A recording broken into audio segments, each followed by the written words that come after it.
आइए।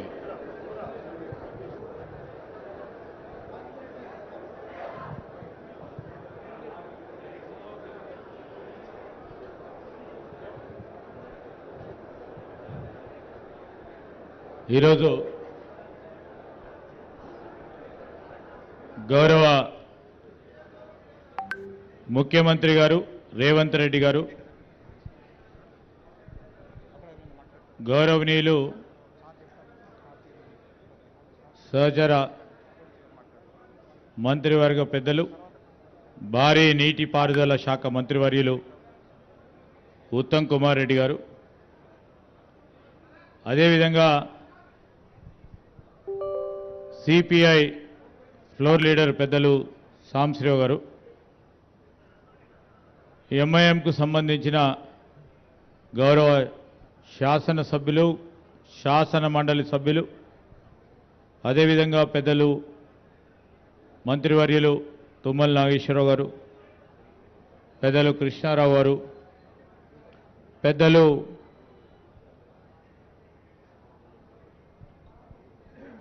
సీతక్క గారు, అదేవిధంగా సోదరులు పొన్నం ప్రభాకర్ గారు, శాసన మండలి గౌరవ సభ్యులు, గవర్నమెంట్ ప్రభుత్వ విప్ సోదరులకి, శాసన సభ్యులకి, శాసన మండలి సభ్యులకి అందరికీ కూడా హృదయపూర్వకంగా మా ప్రాంతవాసులందరి తరఫున హృదయపూర్వకంగా ఆహ్వానం పలుకుతూ, సోదరులు అడ్వైజర్ గారు నరేందర్ రెడ్డి గారు, అటువైపు కూర్చున్న రాష్ట్ర స్థాయి మీడియా ప్రతినిధులు, ఇరిగేషన్ డిపార్ట్మెంట్కి సంబంధించిన ప్రిన్సిపల్ సెక్రటరీ గారు,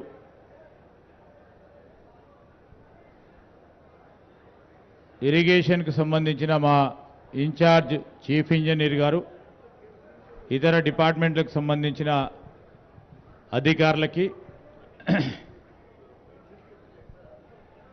స్థానిక పాత్రికేయ మిత్రులకి, ఇతర సోదరులందరికీ మరొకసారి హృదయపూర్వకంగా నమస్కారాలు తెలియజేస్తూ, ఇప్పుడు మొదటగా నేను ఇన్ఛార్జ్ చీఫ్ ఇంజనీర్ గారు సుధాకర్ రెడ్డి గారిని వేదికకి పైకి వచ్చి, లేకుంటే అక్కడి నుంచైనా మరి ప్రజెంటేషన్ కాళేశ్వరం ప్రాజెక్టుకు సంబంధించి వివిధ బ్యారేజీల నిర్మాణంతో పాటు మరి ఈరోజు జరిగిన సంఘటన విషయంలో పవర్ పాయింట్ ప్రజెంటేషన్ ఇవ్వాల్సిందిగా వారిని కోరుతా ఉన్నా. కొద్దిగా అందరూ కూడా మిత్రులందరికీ కూడా నిశ్శబ్దంగా ఉండాలని మా మనవి. వేదిక అటువైపున్న పాత్రికేయ మిత్రులకు సహకరించాలి. వెనకాల ఉన్న మిత్రులందరికీ కూడా మనవి చేస్తా ఉన్నాం.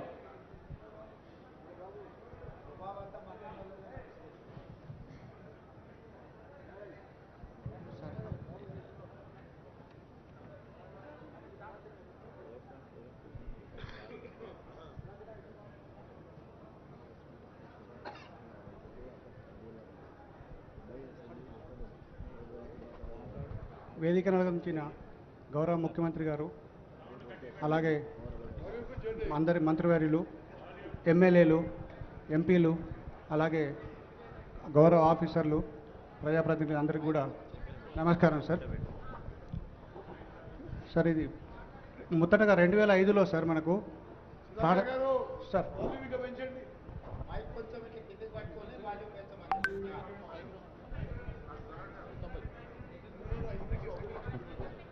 సార్ మనకు 2005లో అప్పుడే ప్రభుత్వం మనకు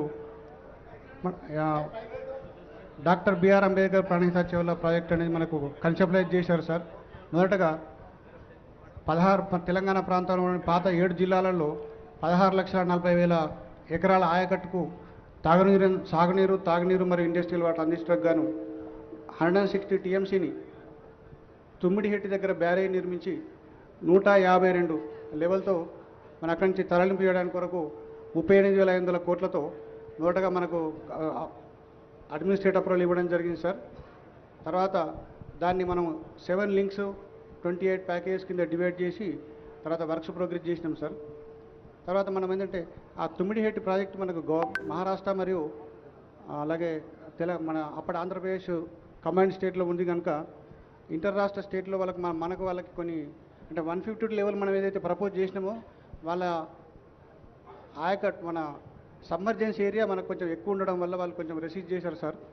తర్వాత అంటే మనకు తర్వాత 160 టీఎంసీలలో సార్ మనకు drinking water 10 TMC for en route villages, అలాగే 30 TMC drinking water to twin cities of Hyderabad and Secunderabad, అలాగే 16 టీఎంసీలు ఇండస్ట్రియల్ వాటర్కి మనకు అప్పుడు అలొకేషన్ చేయడం జరిగింది సార్. తర్వాత సార్ మొత్తం మనం డాక్టర్ బిఆర్ అంబేద్కర్ ప్రాణహిత ప్రాజెక్టులో సార్ 36,257.83 కోట్లతో అగ్రిమెంట్ వాల్యూట్ చేసినాం సార్.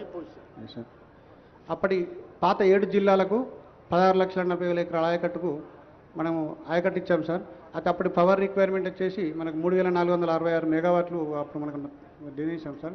అలాగే ఆ ప్రాజెక్టు కట్టడానికి కొరకు మనము డిపిఆర్ కూడా మనం అప్పుడు సెంట్రల్ గవర్నమెంట్ సిడబ్ల్యూసీకి సబ్మిట్ చేసినాం సార్. ఇన్ ప్రిన్సిపల్ క్లియరెన్స్ మనకు 4/2010లో అంటే ఏప్రిల్ 2010లో వచ్చింది సార్. అలాగే కొన్ని సిడబ్ల్యూసీ డైరెక్టర్స్ రేట్లో సెంట్రల్ సాయిల్ రీసెర్చ్ మెటీరియల్ కానీ కన్స్ట్రక్షన్ మెషినరీ కన్సల్టెన్సీ అలాగే కొన్ని వాటి డైరెక్టరేట్ నుంచి కూడా మనకు అనుమతి లభించింది సార్. అయితే మనకు వీటికి పబ్లిక్ హియరింగ్ చేయడం జరిగింది సార్ మనకు అప్పుడు అది సిడబ్ల్యూసీలో మనం భాగం క్లియరెన్స్కి. అయితే మనము అప్పటి ఆంధ్రప్రదేశ్ స్టేట్లో మనం పబ్లిక్ హియరింగ్ కండక్ట్ చేసినాం కానీ మహారాష్ట్రలో వాళ్ళ రెసిస్టెన్స్ వల్ల మనం కండక్ట్ చేయలేకపోయినాం సార్ అప్పుడు అది. సో అది అలాగే ఉండిపోయింది సార్. తర్వాత మనము సార్ ఇది 152 లెవెల్లో మనం అప్పుడు తుమ్మిడిహెట్టి బ్యారేజ్ కట్టినట్టయితే 5.09 టీఎంసీ మనకు స్టోరేజ్ ఉంటుంది సార్. కాకపోతే మనకు అప్పుడు 3,786 ఎకరాల మొత్తం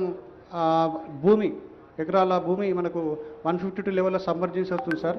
అంటే 85% మహారాష్ట్ర ఏరియా ఉంది, 15% మన ఆంధ్రప్రదేశ్ ఏరియా ఉంది సార్.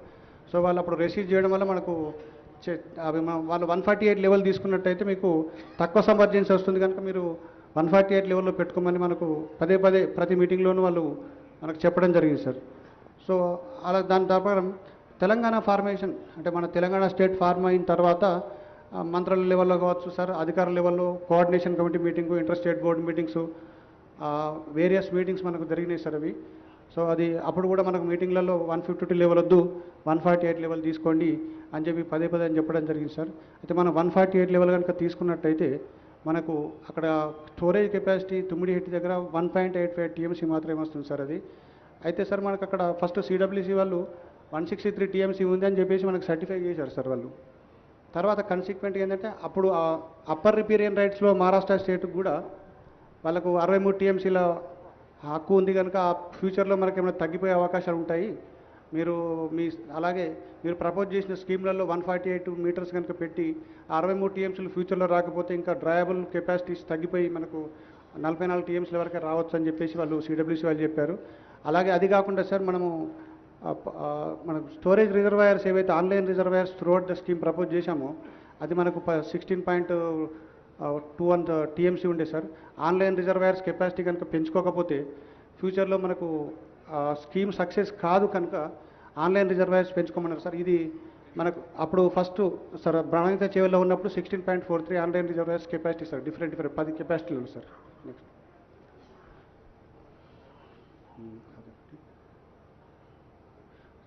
సార్ ఇది ఇంక్రీజ్ సార్ మనము తర్వాత అది 148 లెవెల్ వచ్చిన తర్వాత సార్ వాళ్ళు ఒప్పుకోకపోతే మనము ఆల్టర్నేట్ సోర్సెస్ చూడాలని చెప్పేసి అప్పటి గవర్నమెంట్ ప్రభుత్వం ఆర్డర్ చేసింది సార్. అలాగే దాని ప్రకారం మనము వ్యాప్కోస్కు దీన్ని డిపిఆర్ తయారు చేసి ఇన్వెస్టిగేట్ చేయమని ఆదేశాలు ఇవ్వడం జరిగింది సార్. దాని ప్రకారం వాళ్ళు ఇక్కడ లింక్ 1లో మనకంటే గోదావరి మీద 3 బ్యారేజ్లు, మన కాళేశ్వరం ప్రాజెక్టు అంటే మేడిగడ్డ, అన్నారం, సుందిలో దగ్గర 3 బ్యారేజ్లు, 3 పంపులు కట్టమన్నారు సార్. మొత్తం ఆన్లైన్ కెపాసిటీస్ రీఇంజనీరింగ్ తర్వాత 140 టీఎంసీకి పెరిగింది సార్. ఇది sir reasons for re-engineering sir. మనం అప్పుడు అంటే ఫస్ట్ లింక్ 1 ఒకటి అంటే తుమ్మిడిహెట్టి నుంచి ఎస్వైపికి ఉన్న లింక్ 1 రీఇంజనీరింగ్ తర్వాత మనము మేడిగడ్డ నుంచి మనం అదే ఎల్లంపల్లికి మనం మార్చుకోవడం జరిగింది సార్. 3 బ్యారేజ్లు కట్టేసి ఇక్కడ అవైలబిలిటీ ఆఫ్ వాటర్ సిడబ్ల్యూసి వాళ్ళు మనకు 286 టీఎంసీ ఉందని సర్టిఫై చేశారు సార్. సో దానివల్ల మనం ఇక్కడ అప్పుడున్న వ్యాప్కోస్ సంస్థ మనకి ఇక్కడ బ్యారేజ్లు కట్టమని డిపిఆర్ ఇవ్వడం జరిగింది సార్.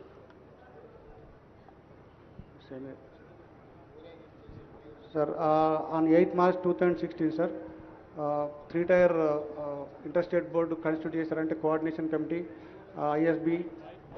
ఐఎస్బి ఫామ్ చేశారు సార్. అంటే డిస్కస్ చేసుకోవడానికి కొరకు.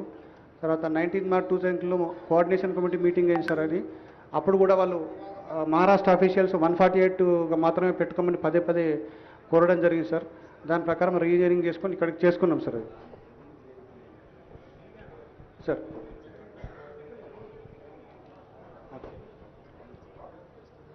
ఫైనల్గా సార్ మనకు 23rd August 2016 రోజు మహారాష్ట్ర సీఎం గారు అలాగే అప్పుడున్న తెలంగాణ ముఖ్యమంత్రి గారు కూడా 148 మీటర్స్కి అగ్రి అవ్వకుంటూ ఒక అగ్రిమెంటు అంటే మెమోరాండం ఆఫ్ అండర్స్టాండింగ్లో సైన్ చేశారు సార్. దాని ప్రకారము అప్పుడున్న ప్రాణహిత చేవల ప్రాజెక్టును 2 భాగాల కింద విడగొట్టేసి అప్పుడున్న తుమ్మిడిహెట్టి బ్యారేజ్ను దాన్ని అంబేద్కర్ ప్రాజెక్ట్గా మార్చేసి ఇప్పుడున్న ఈ కొమరం భీం ఆసిఫాబాద్ కొమరం భీం జిల్లాకు సంబంధించినంత వరకు 2 లక్షల ఎకరాల ఆయకట్టుకు కన్ఫైన్ చేసి ఆ లింక్ 1 ఇక్కడ చేసి rename Raj Kaleshwaram project sir. ఇది ఇప్పుడు అదే sir doctor BR Ambedkar project అలాగే కాళేశ్వరం ప్రాజెక్ట్ 2 కింద డివైడ్ చేయడం జరిగింది సార్. ఇక్కడ 20 TMC of water 22 lakhs acres Adilabad జిల్లాలో అంటే అప్పటి ఆదిలాబాద్ జిల్లా ఇప్పుడు కొమరం భీం సార్. దాని ప్రకారం దాని ఆల్టర్నేట్లో 3 బ్యారేజీలు 3 పంపులు కట్టేసి 160 టీఎంసీ డైవర్ట్ చేయడానికి ప్లాన్ చేయడానికి జరిగింది సార్. అయితే ఇప్పుడు తర్వాత ఆయకట్టు సార్ అప్పుడు 16,40,000 ఉండే సార్.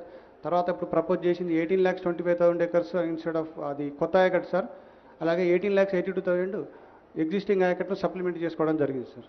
అది కాక మనం 10 TMC drinking water, 30 TMC drinking water twin cities, 16 TMC water industries అప్పుడున్న వాటర్ కెపాసిటీస్ని రిటైన్ చేయడం జరిగింది సార్. దానిలో సో మనము ఈ రీఇంజనీరింగ్ తర్వాత sir project report detail project రిపోర్ట్ను మనము సిడబ్ల్యూసీకి పంపించాం సార్. అన్నీ మనకు ఆల్ రిక్విజిట్ క్లియరెన్సెస్ అప్పుడు మనకు టెక్నికల్ అడ్వైజరీ కమిటీ మీటింగ్ కావచ్చు అన్ని క్లియరెన్సెస్ వచ్చాయి సార్. సరే ఈ డీటెయిల్స్ అన్ని 11 డైరెక్టరేట్ నుంచి వచ్చినటువంటి క్లియరెన్స్ అయినటువంటి డీటెయిల్స్ సార్ ఇవి మొత్తం సార్. ఇది టోటల్ ఇప్పుడు కాళేశ్వరం ప్రాజెక్టు 7 లింకుల కింద డివైడ్ జరిగింది సార్. మొదటి లింకు మేడిగడ్డ నుంచి ఎల్లంపల్లి సార్. అలాగే ఎల్లంపల్లి నుండి మిడ్ మానేర్ వరకు లింక్ 2, మిడ్ మానేర్ నుండి సిరిసిల్ల వరకు ప్యాకేజ్ 9 కింద లింక్ 3 సార్. అలాగే మిడ్ మానేర్ నుంచి మల్లన్న సాగర్ వరకు లింక్ 4 సార్. అలాగే 7 లింక్స్ కింద డివైడ్ చేసినాం సార్ దాన్ని టోటల్గా మొత్తం. నెక్స్ట్ సార్ ఇది టోటల్ ఆయకట్టు మనకు ఇప్పుడు 19,63,360 acres సార్. ఇది లింక్ 1, లింక్ 2, లింక్ 3లో 7 లింక్స్లో వచ్చినటువంటి ఆయకట్టు డీటెయిల్స్ సార్. ఇది సంగమేశ్వర బసవేశ్వర ప్రాజెక్ట్ ఆయకట్టు కూడా ఇందులో కలపడం జరిగింది సార్. 19,63 acres sir. సార్ ఇవి 7 లింక్స్ సార్. ఇవి నెక్స్ట్ సార్ ఇవి 7 లింక్స్లో మనకు మొత్తం 13 కొత్తవి 13 జిల్లాలు సార్. 31 కాన్స్టిట్యున్సీలు కవర్ అవుతున్నాయి సార్. అలాగే లింక్స్ 7 లింక్స్ ప్యాకేజ్ 28, న్యూ ఆయకట్టు 19.63 lakhs, అలాగే స్టెబిలైజేషన్ ఆయకట్టు 18.82 lakhs sir. Total power requirement మనకి ఇప్పుడు కాళేశ్వరం ప్రాజెక్ట్కి వచ్చేసి సార్ 4,905 megawatts సార్. అంటే మనకు యూజ్ చేసేటప్పుడు 80% ఎఫిషియన్సీలో 3,967 megawatts మనకు మొత్తం ఒకసారి రన్ చేసినట్టయితే అంత పవర్ రిక్వైర్మెంట్ ఉంటుంది సార్. మనం కాకపోతే అవసరాన్ని బట్టి మనం ఎక్కడ అవసరం ఉంటే బట్టి మనం వాడుకుంటుంటాం సార్. నెక్స్ట్ చెప్పాను సార్. వాటర్ డైవర్షన్లో మనము ఇంక్లూడింగ్ ఎస్ వైపు నుంచి 215 టీఎంసీ అంటే కాళేశ్వరం మేడిగడ్డ నుండి ఎస్ వైపు నుంచి 215 టీఎంసీ సార్. అలాగే గ్రౌండ్ వాటర్ 25 టీఎంసీలు, టోటల్ మొత్తం 240 టీఎంసీలు మనం ఇప్పుడు ప్రపోజ్ చేశాం సార్ కాళేశ్వరం ప్రాజెక్టులో. చెప్పండి సార్. ఇప్పటివరకు సార్ మనము ఈ ప్రాజెక్టు కన్స్ట్రక్షన్ స్టార్ట్ అయిన తర్వాత ఇప్పటివరకు 98,570 ఏకర్స్ ఆఫ్ కొత్త ఆయకట్టుకు సర్టిఫికేషన్ జరిగింది సార్. ఇప్పటివరకు ఇచ్చిన ఆయకట్టు ఎంత సార్? 98,570 acres sir. ఇప్పటివరకు మనం నీళ్ళు ఇచ్చింది కాళేశ్వరం ప్రాజెక్టు కింద 98,570 ఎకరాలు అంతేనా? కొత్త ఆయకట్టు సార్. కొత్తదే. Yes sir. కొత్తగా ఎంత ఖర్చు అయింది ఇప్పటికి సార్? 93,000 crores అయింది. ఇప్పటివరకు ఖర్చు పెట్టింది ఎంత ఒకసారి చెక్ చేసి చెప్పు. 93,872 crores సార్. ఇంకా ఎంత పేమెంట్స్ పెండింగ్ ఉన్నాయి? 3,600 crores పేమెంట్ ఉంది సార్. అంటే దాదాపుగా 97,000 కోట్ల రూపాయలు ఖర్చు పెట్టారు. ఇది ఇంక్లూజివ్ ఆఫ్ 3,600 సార్. అంటే టు బి పేడ్ కలుపుకొని ఇప్పుడు 94,000 కోట్లు ఖర్చు పెట్టింది ఇప్పటికి. Yes sir. అది 3,600 అందులో కలిపి ఉంది సార్. అదే కలుపుకొని అంటే 94,000 కోట్లు ఖర్చు అయింది ఇప్పటికి. Yes sir. 94,000 కోట్ల రూపాయలు కాళేశ్వరం ప్రాజెక్టు మీద ఖర్చు పెట్టి ఇప్పటి వరకు ఇచ్చిన ఆయకట్టు 98,570 ఎకరాలు సార్. అంతేనా? Yes sir. టోటల్ ఇంతే కదా, కొత్తగా ఏం ఆయకట్టు క్రియేట్ చేయలేదు కదా? ఇవ్వలేదు, ఆయకట్టుకు నీళ్ళు ఇవ్వలేదు సార్, ఇంతవరకు ఇచ్చాం సార్. మీడియా మిత్రులు ఇది ఒకటి నోట్ చేసుకోండి. స్పష్టంగా మీరు గందరగోళం చంద్రశేఖరరావు గారు 1,00,00,000 ఎకరాలకు నీళ్ళు ఇచ్చినా అని ఏదైతే చెప్పు వచ్చిండో ఇంతకాలం పచ్చి అబద్ధం. ఈ పవర్ పాయింట్ ప్రజెంటేషను గత ప్రభుత్వం పాజిటివ్గా చెప్పుకోవడానికి తయారు చేసిన పవర్ పాయింట్ ప్రజెంటేషన్. దాంట్లో మేము ఎలాంటి మార్పు చేయలే. చంద్రశేఖరరావు గారు ఏ విధంగా అయితే భ్రమలు కల్పించి తప్పుడు సమాచారాన్ని అంటే అవాస్తవాలను మనకందరికీ చొప్పించడానికి ప్రయత్నం చేసిండో టోటల్గా ఇప్పటి వరకు ఈ ప్రాజెక్టులో 19 లక్షల చిల్లర ఎకరాలకే ఆయకట్టుకు ఒకవేళ 100% ఇది పూర్తి అయితే వచ్చేది కొత్త ఆయకట్టు 19 లక్షల ఎకరాల చిల్లర. అంతేనా? అంతే సార్. ఎంత అది ఎగ్జాక్ట్గా నెంబరు? 19 లక్షల 19,63,000 సార్. 19,63,000 అంటే ఇప్పటి వరకు కేసీఆర్ గారు కాళేశ్వరం కట్టి 1,00,00,000 ఎకరాలకు నీళ్ళు ఇస్తున్నా అని చెప్పింది అబద్ధం. ఈ ప్రాజెక్టులో మొత్తం ప్రతిపాదించిందే 19,63,000 ఎకరాల గురించి. ఇప్పటి వరకు 94,000 కోట్ల రూపాయలు ఖర్చు పెట్టి నీళ్ళు ఇచ్చింది 98,570 ఎకరాలకు మాత్రమే. పవర్ ఎంత అవసరము? పవర్ బిల్ ఎంత అయింది ఇప్పటికి? 98,000 ఎకరాలకు ఇచ్చారు కదా. కరెంటు బిల్ ఎంత అయింది కాళేశ్వరం మీద పంపుల లిఫ్ట్కు? సార్ అది మనము పరాణం మనము కన్సాలిడేటెడ్గా పేమెంట్ చేస్తున్నాం సార్ వాళ్ళకి, ఎలక్ట్రిసిటీ బోర్డుకి. బడ్జెట్లో పరాణం 10,000 crores పెట్టి పేమెంట్ చేసి సంవత్సరానికి ఎంత అవుతుంది అని అంచనా ఇచ్చారు. ఇప్పుడు 4,900 చిల్లర మెగావాట్స్ అవసరం ఉంది అన్నారు కదా సార్. ఒక సంవత్సరంలో ఈ పంపులన్నీ పనిచేస్తే మనకు అయ్యే మెయింటెనెన్స్ పవర్ ఛార్జెస్ ఎంత అయితే అయ్యే అంచనా వేసి ఉంటారు కదా సార్. సార్ ఉంది సార్. ఒక్కసారి అది చూసి చెప్పండి. 10,000 కోట్ల పైన అవుతుంది అన్నది 10,500. మీడియా మిత్రులు అర్థం చేసుకోవాల్సింది కేవలం కరెంటు బిల్లులే ప్రతి సంవత్సరం 10,500 కోట్ల రూపాయలు కట్టాలి. ఇతర ప్రాజెక్టుల నిర్వహణ, బ్యాంకు లోన్లు, బ్యాంకుకు మిత్తి ఇవన్నీ లెక్కేస్తే దాదాపుగా 20,000 కోట్ల పైన ప్రతి సంవత్సరం 25,000 కోట్లు టచ్ అవుతుంది. 25,000 కోట్ల రూపాయలు ప్రతి సంవత్సరం ఖర్చు పెడితే 100% చంద్రశేఖరరావు గారు అనుకున్నట్టే ఈ ప్రాజెక్టు పూర్తి అయితే 19,63,000 ఎకరాలకు నీళ్ళు వస్తాయి. ఎప్పుడు దాదాపుగా 2.5 లక్షల కోట్లు అయితే ఈ ప్రాజెక్టు ఇప్పటికీ 1,00,000 కోట్లు ఖర్చు అయినాయి. 1,47,000 కోట్లకు అంచనాలు పెంచినరు. ఇప్పుడు అది కూడా పూర్తిగా సరిపోదు. ఈ కొత్త అంచనాలు వేసుకుంటూ పోతే దాదాపుగా 2 లక్షల పైన కోట్లు ఈ ప్రాజెక్టు ఖర్చు అవుతుంది.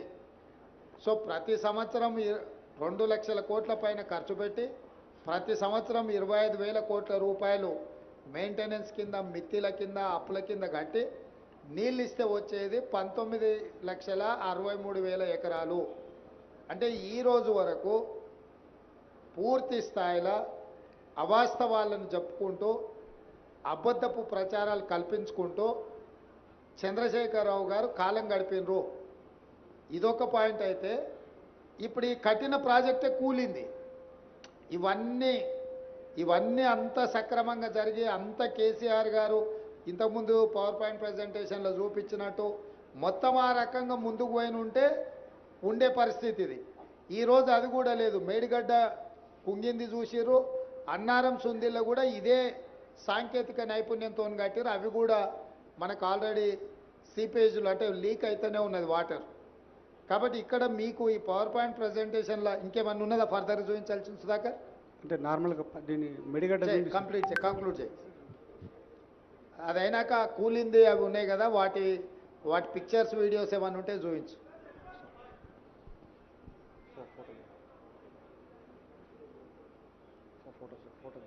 లోన్ల గురించి కూడా ఒకసారి ఆ లోన్లు ఎంత తీసుకురేంది అనేది కూడా ఒకసారి ఫైనాన్షియల్ డీటెయిల్స్ ఒకసారి చూపించు. సార్ మొత్తం మనకు 2 TMC 3 TMC రెండు కింద డివైడ్ చేసాం సార్. ఆ మొత్తం ప్రాజెక్ట్ కాస్ట్ వచ్చేసి 2 TMCకి 94,413 crores సార్ ఇది. దానికి మనము ఆ కేఐపిఎస్ఎల్ నుంచి 44,614 crores లోన్ తీసుకున్నాం సార్. ఆ గవర్నమెంట్ షేర్ వచ్చేసి 28,806 crores సార్. మొత్తము టోటల్ ఎక్స్పెండిచర్ 2 TMCకి 73,500 crores సార్. అలాగే 3 TMC 33,459 crores ప్రాజెక్ట్ కాస్ట్ అయితే లోన్స్ వచ్చేసి మనకు 17,051 కోట్లు తీసుకున్నాం సార్. అలాగే గవర్నమెంట్ షేరు 3,321 కోట్లు. Total expenditure 20,372 sir. అంటే total 2 TMC 3 TMC Kaleshwaram private మొత్తం కలిపి 1,27,000 కోట్ల 772 కోట్ల ప్రాజెక్ట్ కాస్ట్ అయితే సార్. 61,665 కోట్ల లోను, అలాగే గవర్నమెంట్ 32,207 కోట్లు sir. Total expenditure 93,872 crores sir ఇది ఇప్పటి వరకు. Yes sir. Okay, next.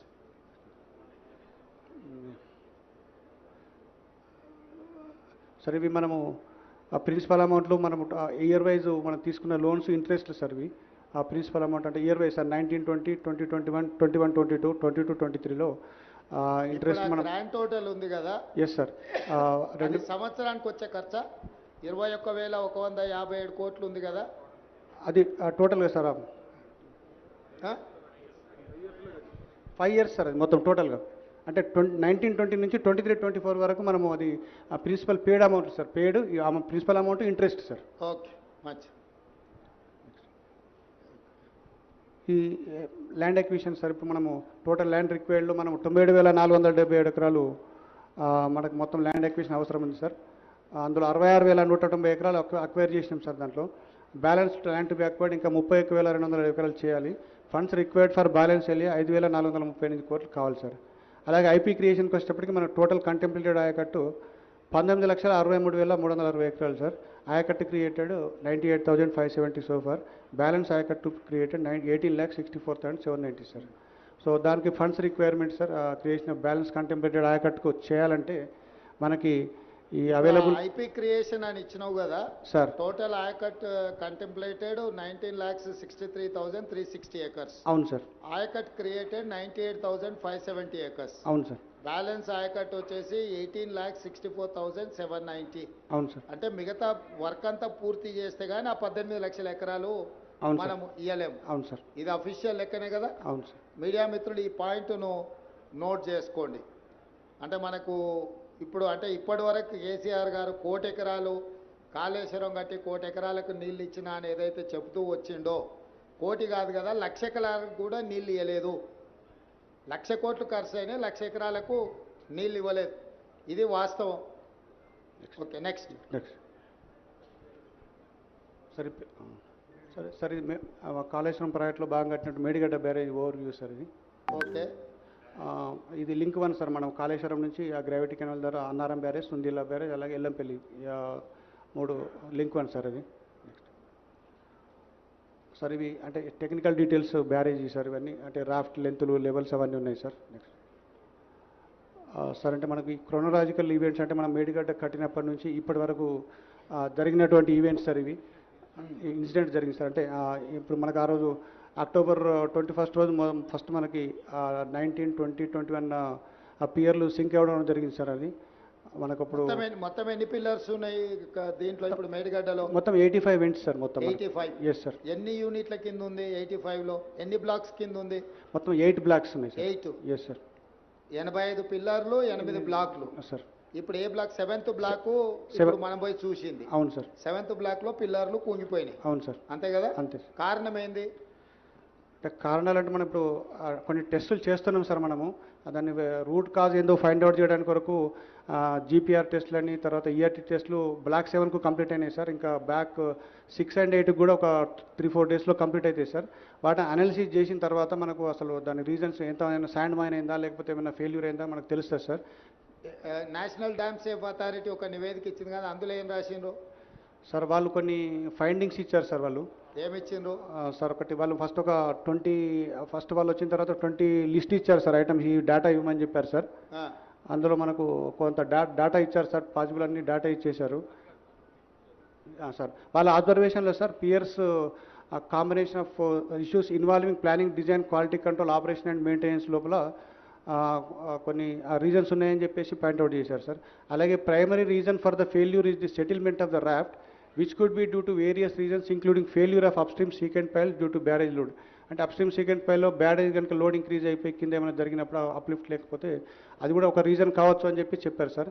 అలాగే construction deficiency due to lack of stringent quality control అని అన్నారు సార్ వాళ్ళు. అంటే కన్స్ట్రక్షన్లో నాణ్యత లోపం అన్నట్టే కదా దాని అర్థం? ఎస్ సార్, ఉండొచ్చు అని అవకాశం అన్నారు సార్. అది కూడా కారణం కావచ్చు అని అన్నారు సార్. అదే తర్వాత అబ్జర్వేషన్ సంథింగ్ కాబట్టి ఇన్ని ఉన్నాయి sir. The barrage has been ఎప్పుడు గుర్తించారు దీంట్లో? ఇప్పుడు 2023 మీరు రాసిన డేట్ ప్రకారము వెనక్కి వెళ్ళండి ఒక్కసారి. లేదు ఇప్పుడు మీరు ఫస్ట్ గుర్తించిన మనం రాసింది కదా 24th అక్టోబర్ 2023 కదా? 21 October sir evening. 21st October ఇదైంది, 24th అక్టోబర్ అన్నారు కదా సార్. 2020లోనే ఇది ప్రాబ్లం ఉందని లెటర్ రాసింది ఉంది కదా, దాని వివరాలు ఏడున్నాయి సార్? అది మనము వాటర్ ఇంపోర్ట్ చేసిన తర్వాత 2020లో మనకు 10,68,000 అరౌండ్ క్యూసెక్స్ డిశ్చార్జ్ వచ్చింది సార్. అయితే అప్పుడు కంటిన్యూస్గా మనకు రెయిన్స్ రావడం జరిగింది, ఫ్లడ్ కూడా ఫ్లో అయినప్పుడు మనము నార్మల్గా గేట్లన్నీ ఫ్రీ ఫ్లో కండిషన్లో పెడతాం సార్. బోత్ సైడ్స్ మొత్తం లిఫ్ట్ చేసి పెట్టుకుంటాం sir. Upstream downstream 2 ఫేస్లు సేమ్ ఉంటాయి సార్. అప్పుడు అక్కడ మనము డౌన్ స్ట్రీమ్ ప్రొటెక్షన్ వర్క్స్ అంటే సీకెంట్ పైల్ వేసిన తర్వాత డౌన్ స్ట్రీమ్ ప్రొటెక్షన్ వర్క్స్ అంటే ఫ్లెక్సిబుల్ ఆపరాన్స్, సీసీ బ్లాక్స్, ఫిల్టర్లు వేసి పెడతాం సార్ అప్లిఫ్ట్ ప్రెషర్ రిలీఫ్ కావడానికి కొరకు. సో అవి ఆ బ్లాక్స్ 2020లో ఏదో సమస్య ఉందని మీరు ఎల్ఎన్టీకి లేఖ రాసిండ్రు కదా? అదే సార్, ఈ బ్లాక్స్ మనకు వాష్అవుట్ అయినాయి సార్ ఆ విలాసితోని. అవి రెక్టిఫై చేయమని చెప్పి అప్పుడున్న అధికారులు రాయడం జరిగింది సార్. Okay, next.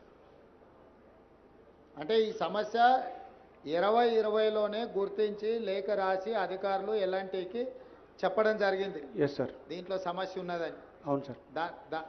దాన్ని రెక్టిఫై చేసుకోకుండా అట్లే ముందుకెళ్ళి 2023కి వచ్చే వరకల్లా కుంగిపోయే పరిస్థితి వచ్చింది. అంతే కదా? నెక్స్ట్. అంటే సార్ ఇంకా ఫర్దర్ అబ్జర్వేషన్స్లో the barrage has been designed as a floating structure but constructed as a grid structure taking downstream cut off up to impervious strata alternate and uplift pressure due to blocking surface. అంటే వాళ్ళు ఇంపర్వియల్ స్టాటా దాకా తీసుకుపోయినారేమో అని వాళ్ళకు ఒక అనుమానం sir. అంటే data వాళ్ళు first ఇనిషియల్గా ఇచ్చిన రిపోర్ట్లో. తర్వాత dam owners have not maintain the cement concrete blocks అది లాంచింగ్ అప్రాన్స్. అంటే మనం ఇంతకుముందు డిస్కస్ చేసింది సార్, మీరు అడిగారు కదా సార్. అది ఆ బ్లాక్స్ మనకు డిస్ప్లేస్ అయిపోయి కొన్ని వాష్అవుట్ అయిన దాంట్లో కూడా వాళ్ళు సరిగా మెయింటైన్ చేయలేదు తర్వాత కన్సిక్వెంట్గా అని చెప్పేసి అడిగారు సార్. తర్వాత non complaints of dam safety act 2021 in pre and post monsoon inspection to check for unusual behaviour. Next. తర్వాత అప్పుడు ఉన్న స్పెషల్ చీఫ్ సెక్రటరీ గారు అవి మీరు కొంచెం మాకు టైం ఇవ్వాలి, డేటా ఇస్తామని చెప్పి అన్నారు సార్. తర్వాత అవన్నీ మీరు ఏదైతే అబ్జర్వేషన్ చేశారో మీరు ఫుల్గా టెస్ట్ చేసి అసర్టైన్ చేసుకున్న తర్వాత కామెంట్ చేస్తే బాగుంటుంది సార్. నేను వీల్ ఆల్సో టేక్ దట్ అని చెప్పి మనకు ఒక లెటర్ రాశారు సార్ అప్పుడు.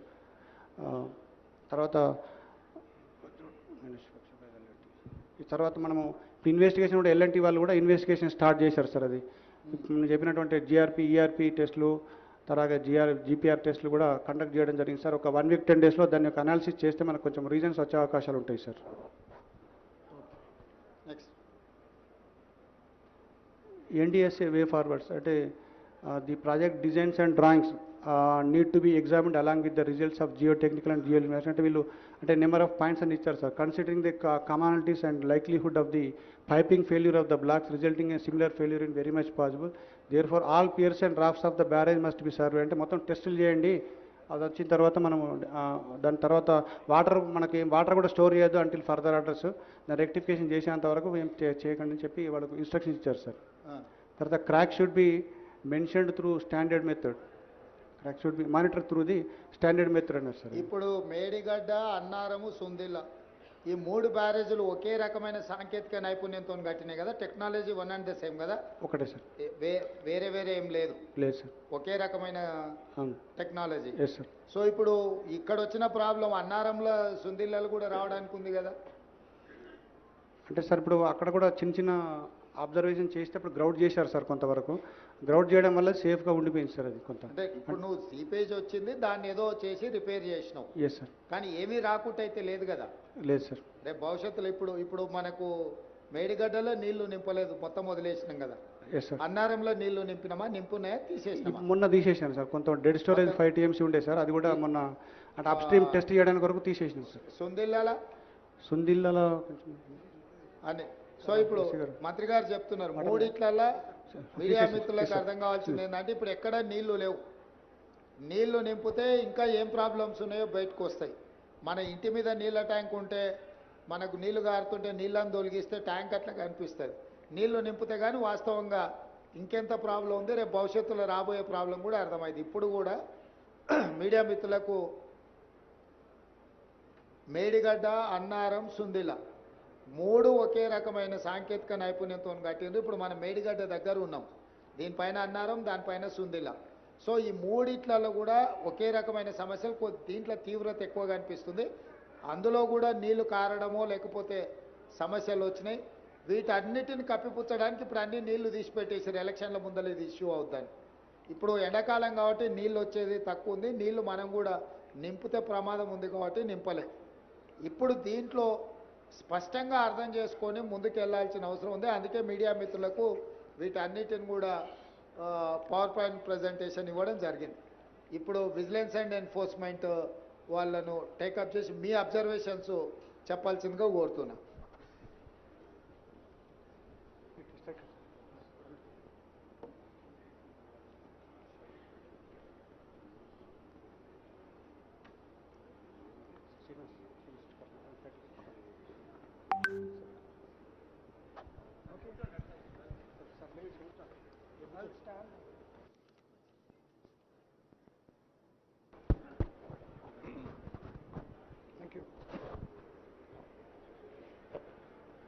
Sir, good afternoon. Honorable CM Garu, all the senior ministers, members of the Legislative Assembly and the August Assembly, all the people available here. I'm Rajiv Ratan. I'm DG Vigilance Enforcement for the state, and I'm making a tiny little report on the Medigada barrage incident, what exactly happened and how we see things in our investigation. I'll be assisted by Mr. Sudarshan Reddy, who is executive engineer with me. I'll start the report, sir, if you permit. So this is a brief overview. It's a key component of the Kaleshwaram project aimed at enhancing the irrigation, drinking water supply and water needs across Telangana. And I have 2 photos, one showing the Medigada barrage and while the Medigada barrage is under construction. Now the dam incident happened on 21/10/23. There was settlement of some piers of the Medigada barrage and that was reported at 6:20 p.m.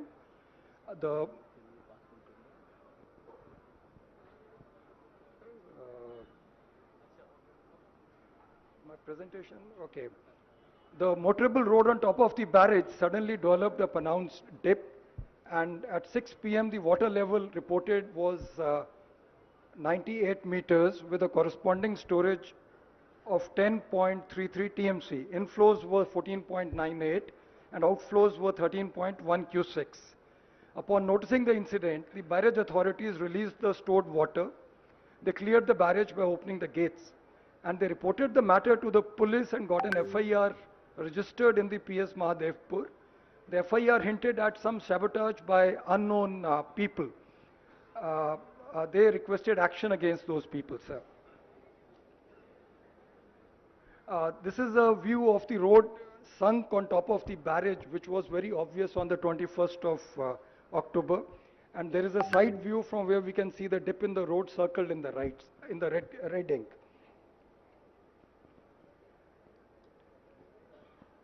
This is a little video I have inserted showing the crack which we have seen today in the afternoon, sir. It will also in the end show the dip in the floor. The floor is leaning to the right side and it's all full of water, about 4 to 5 feet of slippage is there vertically.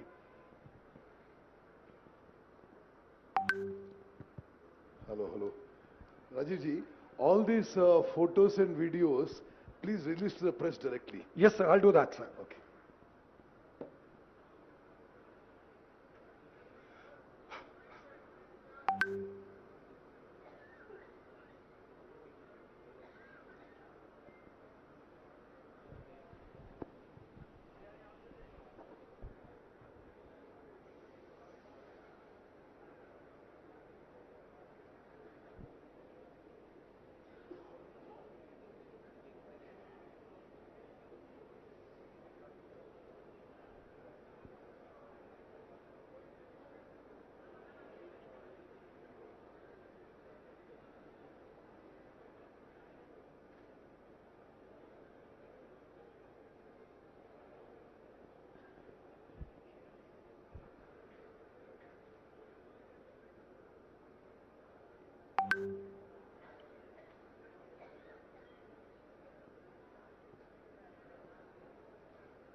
Here, sir, we can see the dip in the floor. The entire water logging is on the right side. So it's about 4.5 feet dip there. And these are the cracks in the floor. They have been patched now, sir, but the cracks are still visible. They're there.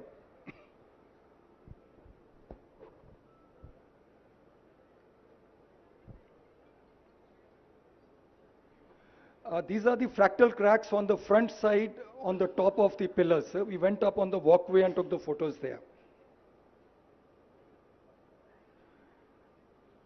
This is showing the rusting inside, sir. The cracks have been there for a while. So rusting is there on the rods inside. And there is a clear separation on the walkway also. Now we have gone to the pillar 20 today, sir. Major cracks have been observed on pier 20 of the second block. It's extended to the raft. The raft has sunk to the right side, about 4.5 feet. Water logging is there right now. Block number 7 includes piers 11 to 22, along with the integrated raft. So the cracks are stretching across in pier 8 and 19, 18 and 19 on both sides as well. So those cracks also, some of them are being shown here. So you can see the non-vertical kind of lines stretching through. These are hairline cracks, but they appear to be really developing into big ones now, sir. Now, sir, this is the same thing which the CE Garu has already said. So I'll not repeat this. I'll just jump to the next slide, sir. Now here, sir, we had the initial sanctions. Estimated cost was about 80,000 crores. And for Medigada was 1853. And then there was a sanction of 25.91, 2591 crores for Medigada on 1316. Then L&T was the lowest bidder with the JV. and contract stipulated that the work has to be done by 26/8/2016. Medigada barrage had several revisions in the administrative approvals. I have a timeline chart in the end, sir, so I'll show whole thing there. Contract value has been rising from 1849 crores all the way to 4321 crores, which is about a 35% increase, sir. And the Kaleshwaram project's design capacity is 180 TMC per annum, that is 90-day working cycle, against the old project Pranita Chavela's of 160 TMC. But the actual water lifted in the last 5 years I've shown in the table, sir. So the total water lifted in 1920 is 34%. That is, we lifted 61% of 180 TMC capacity. After that, there has been a reduction. Next year, it was 31 TMC, 33 TMC, and in 23-24, we have done 8.9. So if we take the average percentage, total lift has been done for 18.04% of the installed capacity of 180 TMC. So over the 5 years, we have not yet achieved the 180 TMC installed capacity here. It's only 162.36. Rajiv ji, 23-24 they have lifted only 8.9 TMC. That's right, sir. Out of 180. Yes, sir. So every year almost 180 TMC is the proposed thing. They have lifted 23-24 8.9 TMC. They have lifted 23-24, 22-23. Come on. మళ్ళొకసారి చూపించండి, అదే పెట్టండి screen మీద. 25 TMC, 21-22లో 33 TMC, 20-21లో 31 TMC, 19-20లో 61 TMC. These are the water yes, they have sir. lifted. Water they have lifted, sir. So media మిత్రులకు వాళ్ళు ప్రతి సంవత్సరం ఎంత నీళ్లు లిఫ్ట్ చేసిండ్రో అక్కడ ఉన్నది మూడో కాలంలో. ఫస్ట్ దాంట్లో ఇయరు, రెండో దాంట్లో ఈ కెపాసిటీ ఆఫ్ టీఎంసీ, మూడో కాలంలో ఏ సంవత్సరం ఎంత లిఫ్ట్ చేసిందో అక్కడ ఉంది. సో 5 ఏళ్ళలో కలిపి కూడా మొత్తం కలిపి 162 TMC ఎత్తలే.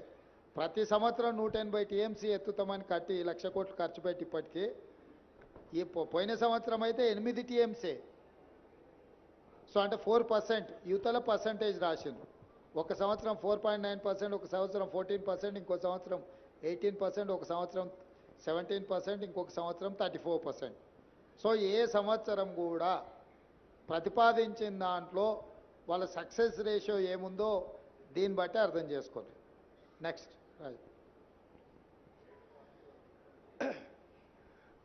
Sir, this design part has already been covered, sir. It's as per the manual order 179 for barrages on permeable foundations, where they insert the PCC or the secondary piles and primary piles. One is only to prevent the water from rising and the other is the load bearing. And there is a representative photo, not of this barrage, but that just shows the secant pipes being laid, sir. Now, sir, the causes of failure primarily are coffer dam and sheet piles that were used during construction. They were not removed for 5 seasons. In fact, today when we went there, we could have actually seen that entire thing. There is a lot of overload material towards the last set of piers and this side piers, both But ends. they have claimed the bills and they have not cleared the material. Yes, sir, we are checking that now. So that's a very serious thing, because that will get everybody in serious trouble. The MBs are being verified, sir. Okay. Now, that is going to reflect a lot of water from the edges towards a specific set of piers, which are going to be doubly impacted. There is going to be a water punch impacting them. A lot of extra water is going to flow into those pillars and piers, and they are going to be seriously inundated with high-speed water. That water should have been actually distributed across the entire riverbed upstream, sir. So that problem is there. Second, the recommendations of the 3D model study to trim the upstream, downstream overburdens. That is the debris that's there. That was never followed. It was never cleared. Some of it is still lying there, sir. In fact, some of it is bedrock. It's probably some soft rock only. It's not granite, sir, but it should have been cleared off. The connection between the cut-off walls and the raft may not have been cast according to the approved drawings. So there is some potential damage which would have occurred due to the undermining of the raft itself, sir. Then observations of physical cracks between pier number 16 to 21 of block 7 suggest that there is a shear failure of the raft due to loss of the supporting material under the raft. So the water has actually flowed under the raft, carried the sand away, sir. So sand has moved off and the free flow water is there. Those I'll show you in the next 2-3 slides, sir. Now this is the old coffer dam. This is being dismantled. Part of it is still there. This was all done in January, February of 2024. These are very recent photos. This photo probably is of last week only, sir. So they have cut the whole thing and carried off most of the material.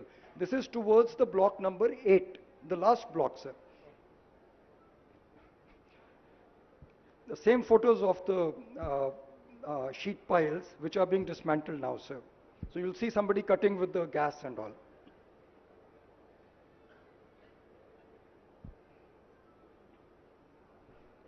This video shows all those heads of the sheet piles and the old coffer dam that is still there now, so we saw it today.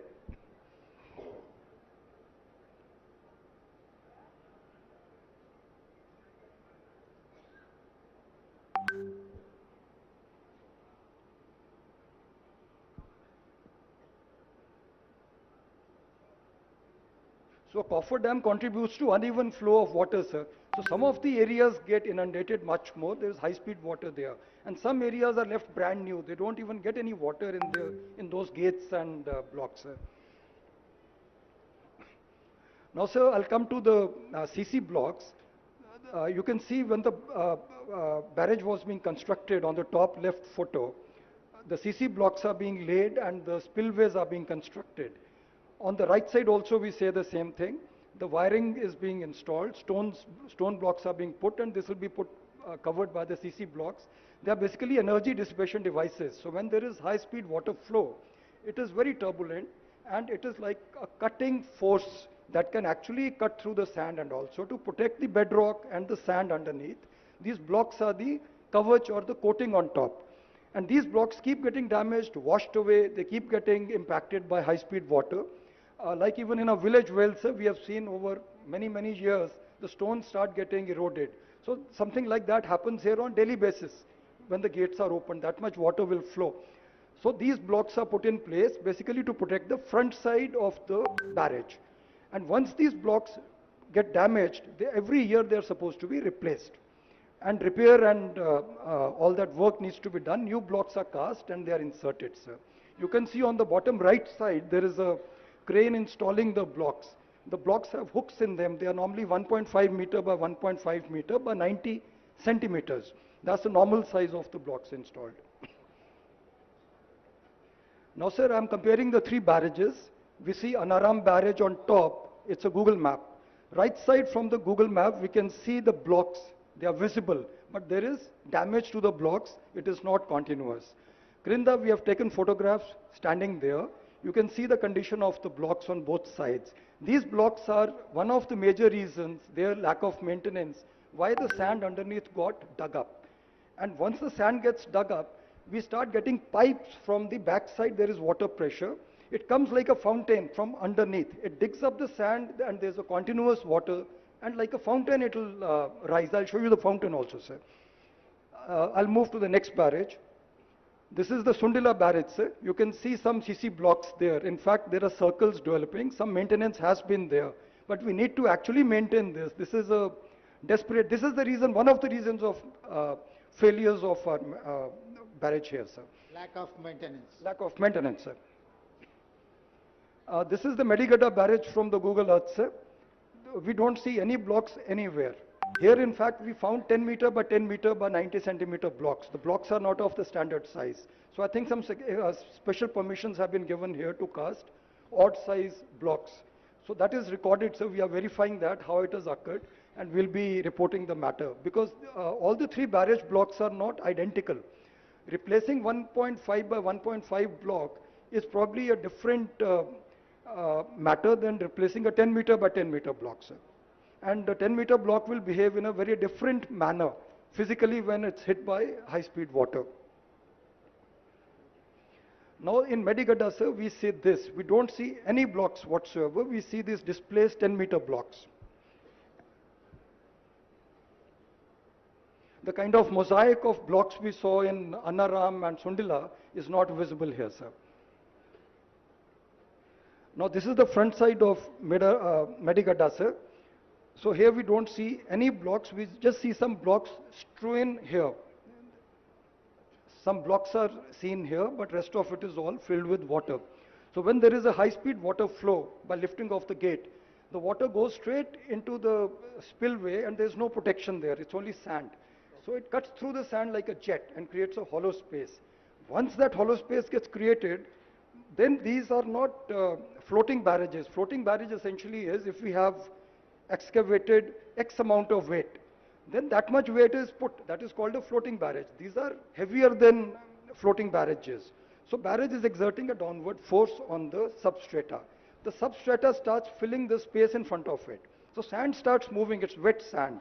And there is pressure on the backside, there's a vacuum in front. So mele melega, the whole thing starts moving upwards. So we can see there are no blocks, there's no protection, and huge dips have formed there, and people are catching fish there in that area, sir. Similarly, sir, we see a lot of stripping of the spillway and the flows. The rods on the left photo are visible. On the right side, we see a big heap of... What is that, Rajiv? So that is all the spillway coating that has got stripped off and separated from the floor, sir. Okay. On number 20 pillar, sir, we saw the floor sunk to the right side. So here it has been lifted and separated from the lower flooring. The top coat has got separated. Now, sir, since the barrage commissioning in 1920, the project authorities have not conducted inspections of all this, and they have not conducted maintenance of the CC blocks or the launching aprons. So aprons, spillways, everything has been kind of left to its fate. The dislodged CC Even blocks... left side, you are getting some cracks, no? Yes, sir, that patch is... Some of the cracks are... Top layer is gone, sir. Okay. So you can see the saria below that. The torch steel is visible, sir. Now the torch steel is standing out. It has got separated. The layer has gone away. That's got washed off, sir. Now the dislodged CC blocks and the damage to the plinth slabs parametric joints were observed as early as November 2019. That is the first damage report we have, sir. This negligence has left the barrage at risk of piping and potential progressive failure. So piping is when the water starts flowing from under the barrage, sir. This is pillar 18, sir. You'll see piping here. This is the water bubbling through the sand. There is water stored on the backside. It's coming from under the barrage pillar and bubbling up. And you will see this about 10 meters, 20 meters downstream also. This is also there in Anaram barrage we have seen, sir. Media మిత్రులకి ఈ visual చూడండి. ఆ నీళ్ళు ఆ pillar దాని కింది నుంచి పైకి వస్తున్నాయి. అవతల సైడ్ ఉన్న నీళ్ళు వచ్చినప్పుడు see that big fountain, పైకి వస్తున్న పెద్ద fountain there, sir. నేను go back yes, sir. To the pillar Rajeev. Yes, sir. ఈ పిల్లర్ దగ్గర చూడండి, ఆ నీళ్లు కింది నుంచి ఉబ్బికి వస్తున్నాయి. అంటే అవతల సైడ్ ఉండాల్సిన నీళ్ళు యువతలకి ఆ కింద మొత్తం పోవడం వల్ల, అంటే కింద ఏం బునాది ఏం లేదు దాన్ని ఆపడానికి, ఆ కింది నుంచి నీళ్ళు వస్తున్నాయి చూడండి. దానికి కింది నుంచి లీక్ అయి పైకి వచ్చి ఇట్లా వెళ్ళిపోతున్నాయి. అంటే రేపు ఇప్పుడు కొంచెం వాటర్ ఉంటేనే అట్లుంది, మొత్తం నీళ్లు నింపినాం అనుకోండి అసలు ఏ పిల్లరు ఉండదు. ఇప్పుడు అక్కడ ఉన్న దగ్గర చూపిస్తున్నాం కదా, టోటల్గా కింద బునాది అనేది గట్టిగా లేకపోవడం వల్ల నీళ్లు కింది నుంచి వస్తున్నాయి. ఇక్కడ కంట్రోల్ చేసి గేట్లు ఎత్తుతే వెళ్ళాల్సిన నీళ్లు భూమిలో నుంచి కింది నుంచి పైకి వచ్చి బయటికి పోతున్నాయి. Okay Rajeev, next.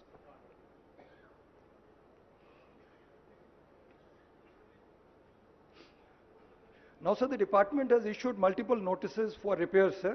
On 18/5/20, they have requested the L&T to come and... important, కొంచెం నోట్ చేసుకోండి. అది 20లోనే 18/5/2020లోనే దీంట్లో ప్రాబ్లం ఉందని ఎలాంటికి నోటీస్ ఇచ్చిండ్రు, 21లో నోటీస్ ఇచ్చిండ్రు, 22లో నోటీస్ ఇచ్చిండ్రు, 23లో ఈ డ్యామేజ్ వచ్చింది. అంటే మా లయబిలిటీ పీరియడ్ అయిపోయింది, మాకేం సంబంధం లేదు, మాకు ఇప్పుడు బాధ్యతనే లేదు అని ఎలాంటి ఏదైతే చెప్తుందో, ఈ ప్రాజెక్టులో సమస్యలు ఉన్నాయని 18/5/2020లో డ్యామేజ్ ఉందని చెప్పి సీసీ బ్లాక్లో వేరింగ్ కోట్ బాట్ల ప్రాబ్లం ఉందని రాసిండ్రు. 17/2/2021లో మళ్ళీ ప్రాబ్లం ఉంది, దీన్ని మెయింటైన్ చేయాలని చెప్పి వాళ్ళకి లెటర్ రాసిండ్రు. 6/4/2022లో మళ్ళీ ఈ ప్రాబ్లం ఉన్నదని లెటర్ రాసిండ్రు. లాస్ట్కు 28/4/2023 నాడు ఇది మొత్తం లేచిపోయి మొత్తం కుంగిపోయింది. అంటే ప్రభుత్వము ఇన్ని రోజులు 20లో మొదలైన డ్యామేజ్ 19లో కంప్లీట్ అయింది. అంటే ఇమ్మీడియట్గా 20లోనే ప్రాజెక్టు పూర్తి అయిన వెంబడే సమస్యలు మొదలైనవి. అధికారులు లెటర్లు రాసినా అసలు ప్రభుత్వం పట్టించుకోకపోవడంతో ఈరోజు మొత్తం కుంగిపోయి కూలిపోయే కాడికి వచ్చింది. ఇప్పుడు సింపుల్గా మేము దిగిపోయినాం కాబట్టి మాకేం బాధ్యత లేదని కేసీఆర్ చెప్తున్నాడు. మా లయబిలిటీ పీరియడ్ అయిపోయింది కాబట్టి మాకేం సంబంధం లేదని ఎల్ఎన్టీ చెప్తుంది. కట్టిన సంస్థ, కట్టిపించిన పార్టీ రెండు ఇక మా కాలం చెల్లిపోయింది, ఇంకా మేము వెళ్ళిపోయినాం, మేము ఇంటికి పోయినాం, ఇంకా మీ ఇష్టం మీ కర్మ అని చెప్తున్నారు. ఇది దీని సారాంశం. Sir, they are requesting repeatedly for CC block and wearing court maintenance. They are asking for completion of the original works of the project also, which are lying pending.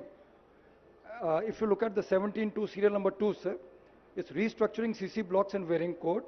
Second is finishing of the original works, that is approach roads and maintenance bays, gantry cranes, lots of work. Originally, that was part of the contract, has not been done. Now, sir, there are contradictions to the agreement conditions. We have substantial completion certificate issued on 10/9/19, indicating the project had met the agreement conditions for quality and safety. Second, we have a completion certificate granted on 15/3/21, although the project was not completed. Performance securities amounting to 159 crores were released without addressing notices from the engineer in charge. Engineer-in-chief reported the defect liability period has begun on 29/20, which conflicts with the dates of the completion certificates. So it's a very hodgepodge, multiple certificates are being issued without any logic and basis, sir.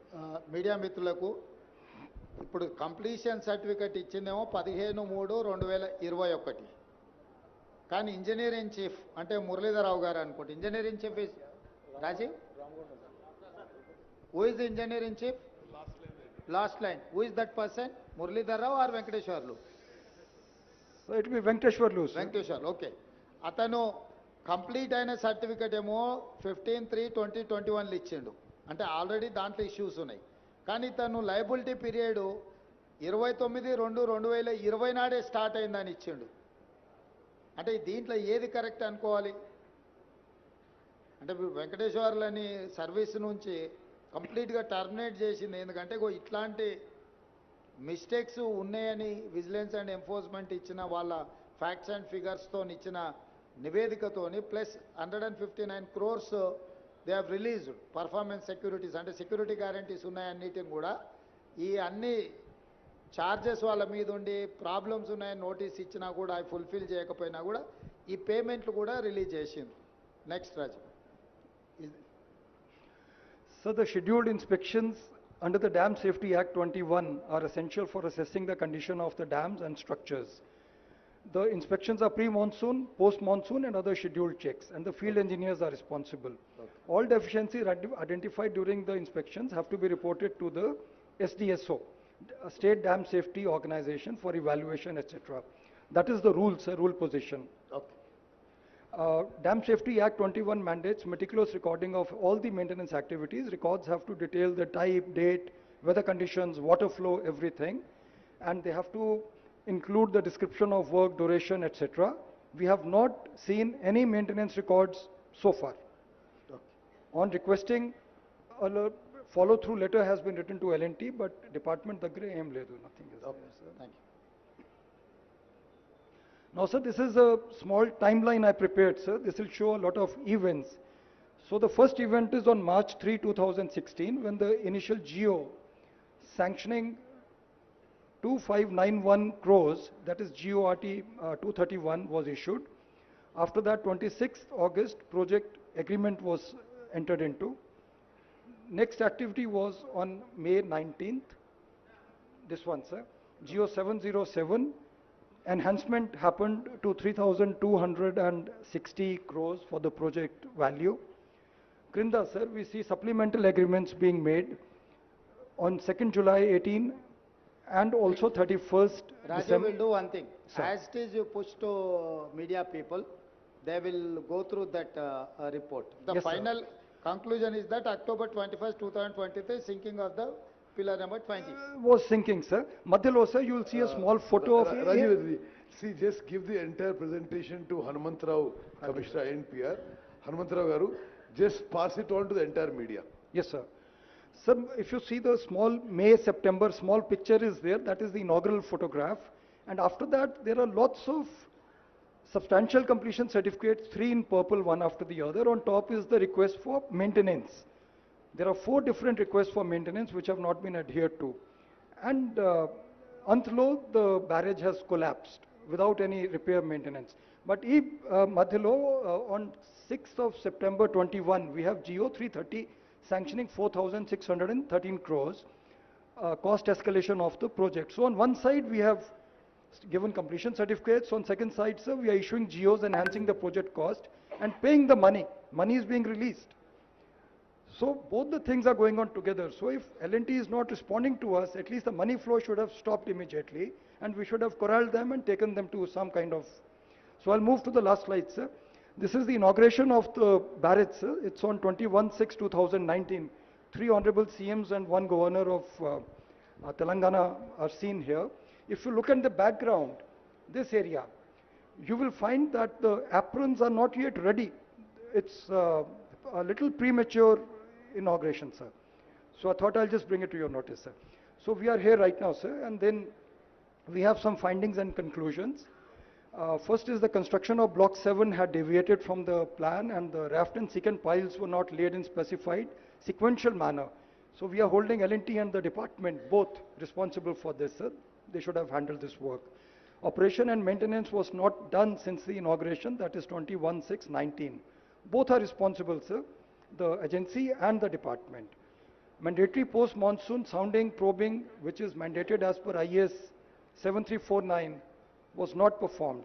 Department is responsible, they have to get this done, sir. Construction remnants like the coffer dam and sheet piles have not been removed. L&T is to be held responsible because it's part of the contract, sir, clause number 14. Contractual obligations under agreement handing over clause 50 of the agreement remain unfulfilled till this day.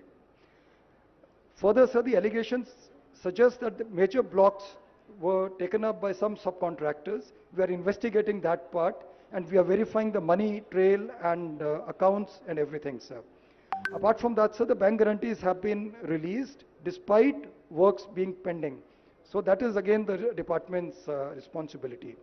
We hope an expert committee is, will go into the entire causes of failure and suggest a rehab plan, sir. That's all I have, sir. Thank you, sir. Thank you, Rajiv ji. Sir, as irrigation minister now, I'll just briefly summarize chesi. Konta national media unnaru kabatti konta English lo maadanu. Okay, we thank the MIM members for coming for the visit and for the presentation. Thank you very much to all the MIM MLAs.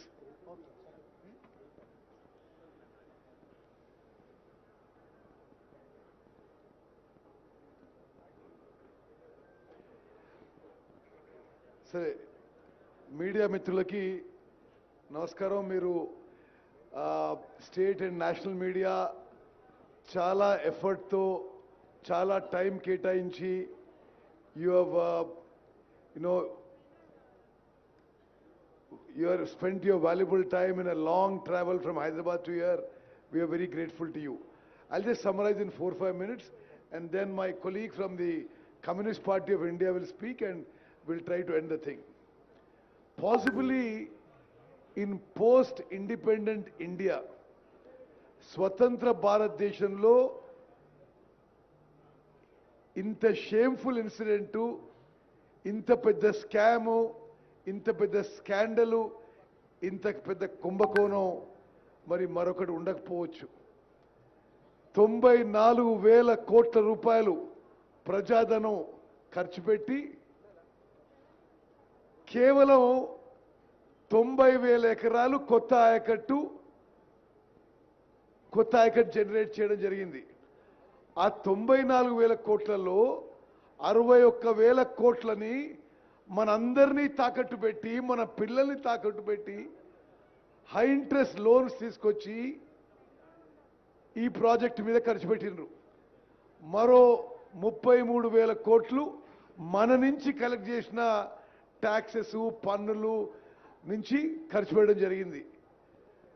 అదేవిధంగా ఇంకొక important point ఏంటంటే, అసలు ఈ project మొదలుపెట్టింది కాంగ్రెస్ ప్రభుత్వం రాజశేఖర గారి హయాంలో 38,000 కోట్లతో 16 లక్షల ఎకరాలకి ఆయకట్టు.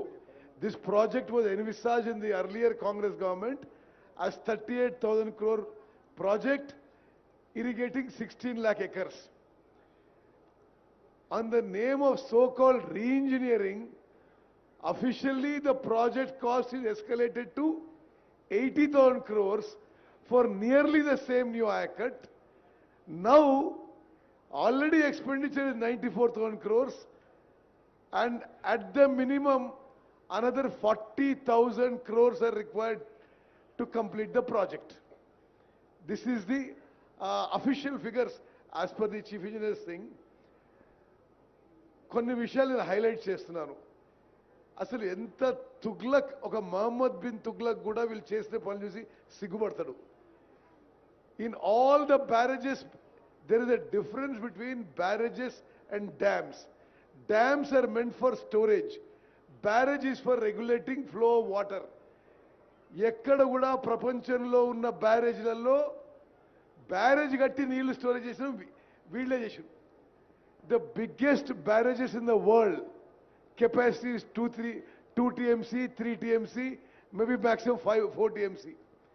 వీళ్ళు ఈ మేడిగడ్డ బ్యారేజ్లో 10, 11, 12, 14 TMCలు స్టోర్ చేసి ఫోటోలు తీసుకొని ఎన్నికల ముందు ఏదో గోదావరి జలకళ అని చెప్పి అన్ని పేపర్లో మీడియా ఇవ్వడం జరిగింది. అంటే basic principles of irrigation were not followed, basic principles of water management were not followed, basic principles of financial management not followed. And ఏ స్థాయిలో కరప్షన్ జరిగిందంటే ఆలోచన చేయండి. ఒకటే ఉదాహరణ ఇస్తున్నావు. This Medigadda barrage tender was given at 1,800 crores. ఎవరు బాధ్యులు? ఇది 4,600 కోట్లు ప్రజాధనం ముందు escalation of cost, and then the Medigadda barrage collapses. అంటే this is just not this. నేను ఇప్పుడు 2 months అయింది ఇరిగేషన్ మినిస్టర్ అయ్యి. ఏ వర్క్ చూసినా 100 రూపాయలు టెండర్ పిలుస్తారు, ఆ తర్వాత దాన్ని 500 రూపాయలు చేస్తారు. ఇది ఒక భారీ కుంభకోణం. తప్పనిసరిగా క్యాబినెట్లో చర్చించి ఇది క్రిమినల్ ఇన్వెస్టిగేషన్ కూడా ముందుకు పోతామని చెప్పి నేను మనవి చేస్తున్నాను. అదేవిధంగా ఒక చాలా ముఖ్యమైన విషయం, 21st October ఈ సంఘటన జరిగింది. Today is what date? 13th అనుకుంటా, 13th February. ఈ రోజు వరకు కూడా ఈ కాళేశ్వరం ప్రాజెక్టుకి చీఫ్ డిజైనర్, చీఫ్ ఇంజనీర్ అంతా తానే కట్టిన కేసీఆర్ ఒక్క మాట కూడా మాట్లాడలేదు. 21st October when it collapsed, till we were sworn in the government on 7th for 40-45 days, ఆయనే ముఖ్యమంత్రి, నోరు తెరవలేదు. ఆ రోజు నుంచి ఈ రోజు కూడా ఒక్క మాట కూడా మాట్లాడకపోవడం ఇది చాలా దురదృష్టకరం. మీడియా కూడా గమనించాలని చెప్పి నేను మనం చేస్తున్నాను.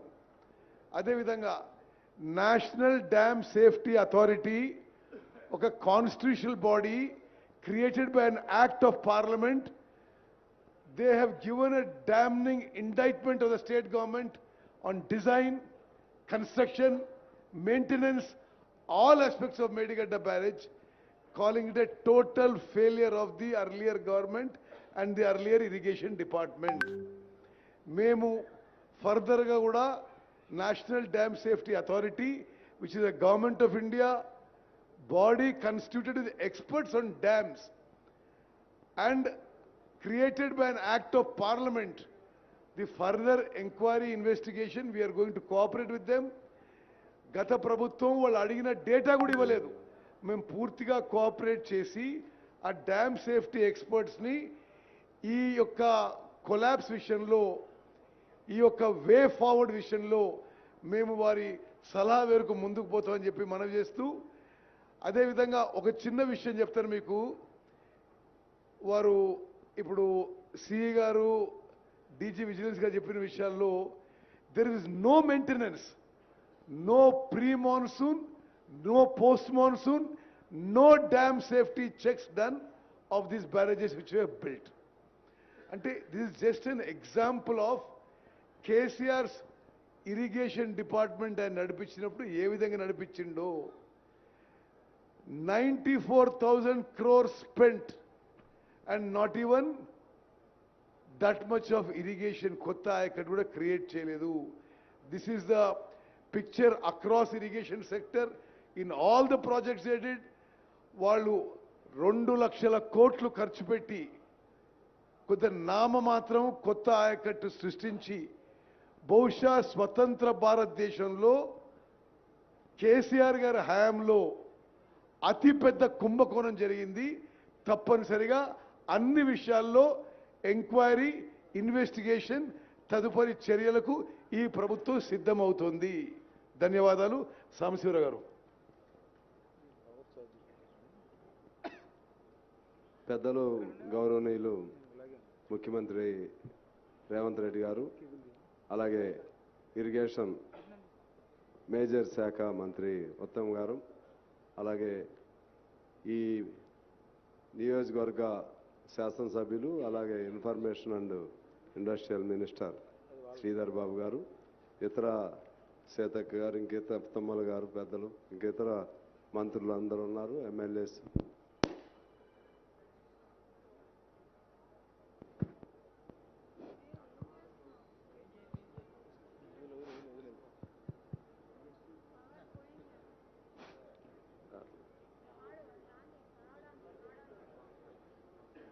కేసీఆర్ అక్కడ చిన్న కేసీఆర్ ఉన్నాడు అంటున్నా. అలాగే హాజరైనటువంటి పార్టీ మిత్రులు, అలాగే ఈ ప్రాంత వాసులు అందరికీ నమస్కారం. ఇవాళ ప్రభుత్వం ముఖ్యమంత్రి గారు కానీ, ఇరిగేషన్ శాఖ మంత్రి గారు కానీ, ఇతర దత్తలు కానీ ఈ కార్యక్రమాన్ని ఏర్పాటు చేయడం అనేది తెలంగాణ ప్రజలకు స్పష్టంగా ఈ కాళేశ్వరం ప్రాజెక్టు, దీని నిర్వహణ, దీని వెనుకున్నటువంటి నేపథ్యం మరింత స్పష్టంగా అర్థమవడానికి ఇది అవకాశం కలిగింది. ఇటువంటి కార్యక్రమాన్ని చేపట్టినందుకు ఒకవైపు వారికి అభినందనలు తెలియజేస్తున్నాయి. మరోవైపు ఇటువంటి బాధాకరమైనటువంటి స్థితిలో ఈ ప్రాజెక్టును చూస్తున్నందుకు విచారం కూడా ఉన్నాయి. ఇది మేడిగడ్డ ప్రాజెక్టు పగులు కాదని తెలంగాణ ప్రజల గుండె పగులు, గుండె పైన పడినటువంటి కోటలు. ఎందువల్లంటే ఎంత 2016లో అగ్రిమెంట్, అతని విజువల్స్ ప్రకారం 2019లో కంప్లీషన్, 16లో అగ్రిమెంట్, 19లో కంప్లీషన్. అంటే 2021లో క్రాస్ అవ్వాలి. వీళ్ళు బయటకు వచ్చేసి 20 ఇది పరిస్థితి. అంటే పెద్ద ప్రాజెక్టు 3 ఏళ్లలోనే కంప్లీట్ చేయడం, మరో 2 ఏళ్లలోనే పగిలిపోవటం. దీన్ని ఇంత అన్యాయంగా డిజైన్ చేసింది ఎవరు, దీన్ని నిర్మించింది ఎవరు, దీని క్వాలిటీ లేకుండా చేసింది ఎవరు? చాలా నేను చెప్తున్నాను, నేను దాని లోపలికి వెళ్ళను. ఇది ఒక వేడిగాడికి 19 విజువల్స్ ప్రకారంగా అన్నారంలో కూడా ఆ ట్రాన్స్ఫర్ చూపెట్టారు. ఇటువంటి సేమ్ మంత్రిగా, ముఖ్యమంత్రి గారు చెప్పినట్టుగా same technology, same procedure, same డిజైన్తో ఉంది. కాబట్టి ఈ 3 ప్రాజెక్టులు కూడా మనం కూడా చూపెట్టిన దానిలో కూడా రాశారు. ఈ 3 ప్రాజెక్టులు కూడా పనికి రావనే పద్ధతిలో చెప్పడం జరిగింది. మరి ఏమైపోవాలి, ఖర్చు పెట్టినటువంటి ఈ డబ్బులన్నీ ఏమైపోవాలి? ఎక్కడ పాత ప్రాధాన్యత చేయడమైనా ఎల్లబడికే వచ్చేది అదే. దానికి దీనికి ఎంత డిజైన్ తేడా ఉంది. అది 2005లో రాజశేఖర రెడ్డి గారు ఉన్నప్పుడు ప్రారంభమైంది. అది 16 లక్షల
ఎక్కడ ఏ ప్రాజెక్టులో కూడా ఇప్పుడు స్టోరేజ్ ఉన్నాయి మాకు రేపు పోలవరం ఇంకోటి డౌటే, ఇంకా పెద్ద అనుకుని ఏదైనా డౌటే.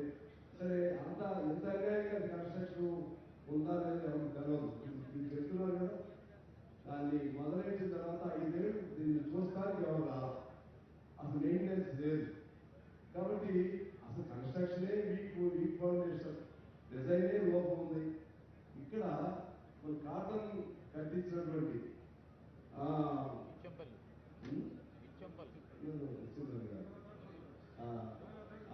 కాటన్ కృష్ణా బ్యారేజ్ ధవళేశ్వరం మట్టితో కట్టించిన ప్రాజెక్ట్ అది. మట్టితో కట్టించారు. కేవలం 2.5-3 టీఎంసీ మాత్రమే డిపాజిట్ అవుతుంది, కానీ లక్షల ఎకరాలు సాగు అవుతుంది. నాకు తెలిసి సాగర్ మన కృష్ణా దాని కింద 16-17 తుమ్మగారి భాగాలు 16-17 లక్షలు ఎక్కడ, ధవళేశ్వరం కింద కూడా ఇంకో 16-17 లక్షలు అక్కడ. ఓన్లీ 3 టీఎంసీ దాని స్టోరేజ్ కెపాసిటీ. అంటే అది దాదాపు 1950s లో కట్టించినటువంటి ప్రాజెక్ట్ అది. అవి నిలబడ్డాయి. ఇప్పుడు ఈ మోడర్న్ టెక్నాలజీతో కట్టించిన ఈ ప్రాజెక్టు స్థితి ఎలా? అసలు ఎందుకు మనకి జీతాలు ఇవ్వలేని పరిస్థితి ఎందుకు వచ్చింది? జీతాలు ఇవ్వలేని పరిస్థితి ఎందుకు వచ్చింది అంటే డబ్బులన్నీ కూడా డబ్బులు మొత్తం కూడా ఉంది. అన్ని పారామీటర్స్ నెంబర్ 1 మనం ఇన్కమ్ పర్ క్యాపిటల్ నెంబర్ 1, జీడీపీలో నెంబర్ 1, అన్నింటిలో నెంబర్ 1. డబ్బులు వెళ్ళిపోయినాయి అంటే మొత్తం కాళేశ్వరం వరకు వచ్చింది. ఎక్కడ పోయి కాళేశ్వరం అంటే ఎవరు కాదు. ఇంత అన్యాయమైనటువంటి డిజైన్ చేసిన వాళ్ళని ఏం చేయాలి? ఇంత అన్యాయమైనటువంటి నాణ్యత లోపంతో ఈ ప్రాజెక్టు నిర్మించిన వాళ్ళని ఏం చేయాలి? ఎలాంటి కంపెనీ వాళ్ళు మాకు బాధ్యత లేదంటున్నారు. రిపేర్ చేయాలంటే కూడా వాళ్ళని బతిలాడాల్సి వస్తుంది గవర్నమెంట్. వాళ్ళని కానీ డిజైన్ చేసిన వాళ్ళందరూ కానీ జైల్లో పెట్టాల్సిన అవసరం ఉంది. ఆ డబ్బులకి వెనక్కి కట్టియాల్సినటువంటి అవసరం ఉందని ప్రజల సొమ్ము. ప్రజలు ఈ బాకీ ఇప్పుడు తీరుతాం. 2024 నుంచి ప్రిన్సిపల్ అమౌంట్ ఇక్కడ కట్టాలని చెప్పి ఇందులో చూసాం. 24 నుంచి మొదలైంది. మనం తీసుకున్నప్పుడు మనం రీపే చేసి మొదలవుతుంది. ఏమైపోతుంది తెలంగాణ, ఏమవుతుంది? మనం ఇక కొత్త ప్రభుత్వం వచ్చింది, చాలా ఆశలతో ప్రజలు ఓటు వేసి గెలిపించారు. ఇవన్నీ చూపెడితే మీరేదో ఎగ్గొట్టడానికి మీరు చేసిన వాగ్దానాలు 6 గ్యారెంటీస్ ఎగ్గొట్టడానికి అంటున్నారు.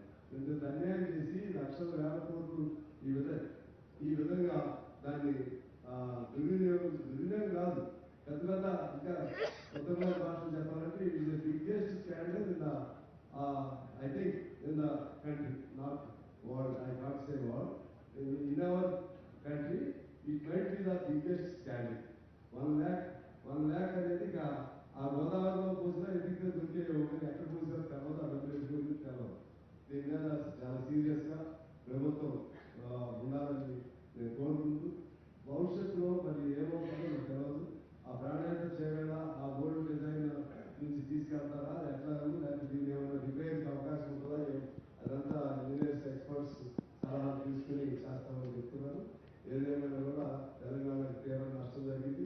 ఇవాళ ఇక్కడికి రావటం వల్ల చాలా నేను అతన్నింటిలో వచ్చాను, కానీ ఈ పగుడు అయిన తర్వాత రాలేదు. ఇవాళ యాక్చువల్లీ నేను I have some other work, I wanted to skip this programme. ఎందుకంటే వాళ్ళందరూ అనుకున్నాం ఇవాళ ఉన్నారు కదా, ఇప్పుడు I absent. So it wrong signal, that's why I change my mind. I have attended here. Coming here just I learn so much. ఇక్కడ రావడం చాలా నాకు అవగాహన అయింది. ఖచ్చితంగా ఈ అంశాన్ని ప్రజల దృష్టికి తీసుకెళ్లడంలో మా పార్టీగా నేను నా బాధ్యత వహిస్తాను. ప్రభుత్వాన్ని అన్ని రకాలుగా మీరు ఎందుకంటే మీ ముఖస్థితి చెప్తున్నది ఇది తెలంగాణ జరిగిన నష్టం కాబట్టి ఈ నష్టాన్ని ఎలా రిపేర్ చేస్తారు, ఎలా పూడుస్తారు, పరదుగా మనకి రావాల్సిన ఈ భూమి రాయిగట్టు అంతా తొందరలో ఎలా పూర్తి చేస్తారు.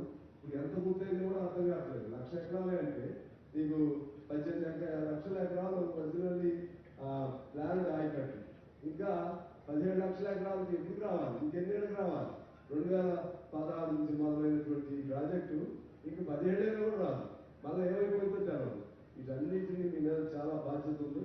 వీటిని మీరు అంతా అందించాల్సిన అవసరం ఉందని తెలియజేస్తూ ముఖ్యమంత్రి గారికి, ఉత్తమ్ గారికి, ఇతర గారికి మీ అందరికీ నమస్కారాలు తెలియజేస్తూ సార్ థ్యాంక్ యూ. ఇప్పుడు ఈ సందర్శన సందర్భంగా గౌరవ ముఖ్యమంత్రి వర్యులు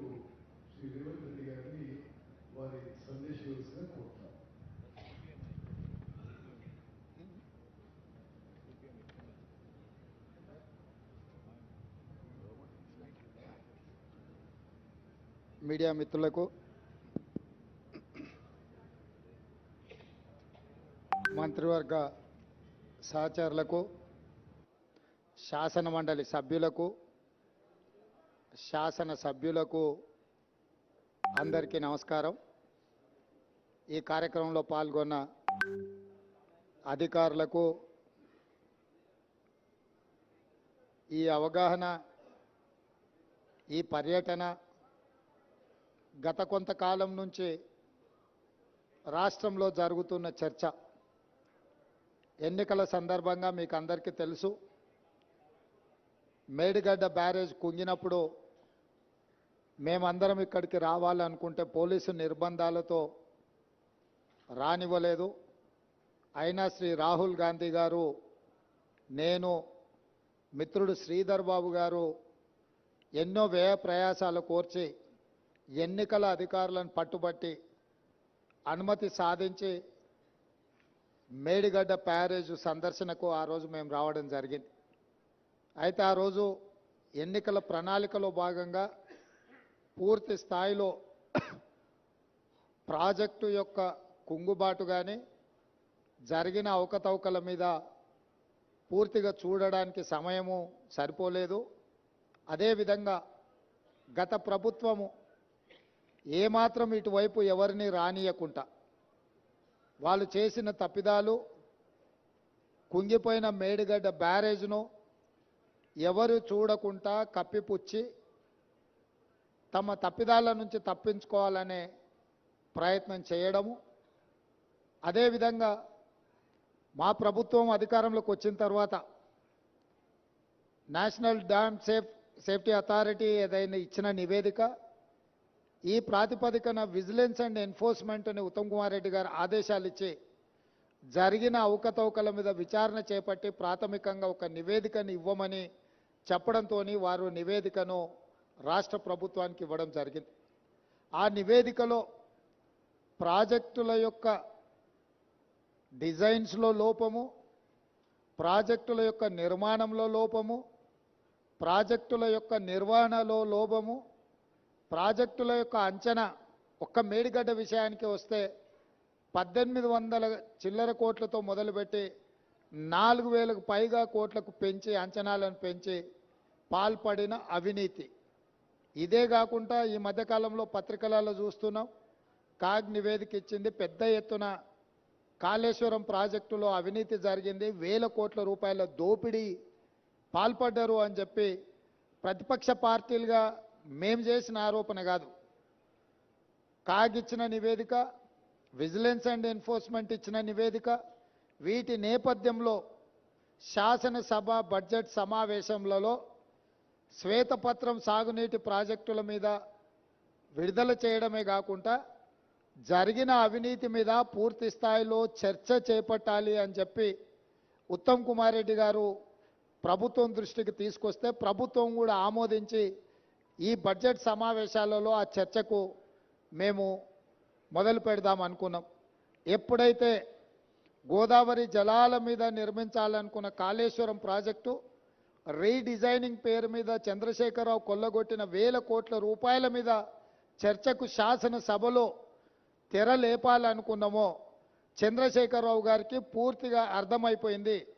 తను ముఖ్యమంత్రిగా ఉన్నప్పుడు పాల్పడిన 1000 కోట్ల రూపాయల దోపిడీకి సంబంధించి విజిలెన్స్ అండ్ ఎన్ఫోర్స్మెంట్, ఎన్డీఏసీఏ ఇచ్చిన నివేదికల మీద చర్చ జరిగితే తన బండారం అంతా బయటపడి ప్రజల ముందు అవినీతిపరుడుగా, దోపిడీదారుడుగా, దోషిగా నిలబడాల్సి వస్తుందని వ్యూహాత్మకంగా కృష్ణానది జలాలను, కృష్ణానది మీద ఉన్న ప్రాజెక్టులను కేఆర్ఎంబీకి అప్పజెప్పినరు అని కాంగ్రెస్ మీద ఎదురుదాడి చేసి నల్గొండ జిల్లాలో ఒక సభను పెట్టి ఆ సభ ద్వారా కాంగ్రెస్ మీద ఎదురుదాడి చేయాలన్న ఆలోచనతోటి ఈరోజు నల్గొండలో సభ పెట్టారు. ఇవాళ నల్గొండ సభలో వారు ఎంత శుద్ధపూసలాగా మాట్లాడుతుండే, ఇక సత్యహరిశ్చంద్రుడే ఇంకో అవతారం ఎత్తి చంద్రశేఖరరావు రూపంలో జన్మెత్తిండు, ఈ సత్యహరిశ్చంద్రుడి శీలాన్ని మీరు శంకిస్తారా? చావు నోట్లో తలబెట్టి నేను తెలంగాణ సాధించిన అని మళ్ళీ 1 కోటి 1వ సారి అబద్ధం చెప్పిండు. ఇప్పటి వరకు కోటి సార్లు చెప్పిండు అబద్ధం, సావు నోట్ల తలబెట్టి తెలంగాణ తెచ్చినా అని. ఎన్నిసార్లు బిచ్చమెత్తుకుంటావా సావు నోట్ల తలబెట్టినా అని? 2 సార్లు ముఖ్యమంత్రి పదవి ఇచ్చారు, 10 సంవత్సరాలు ఈ రాష్ట్రాన్ని పట్టి పీడించినావు, దోసుకున్నావు.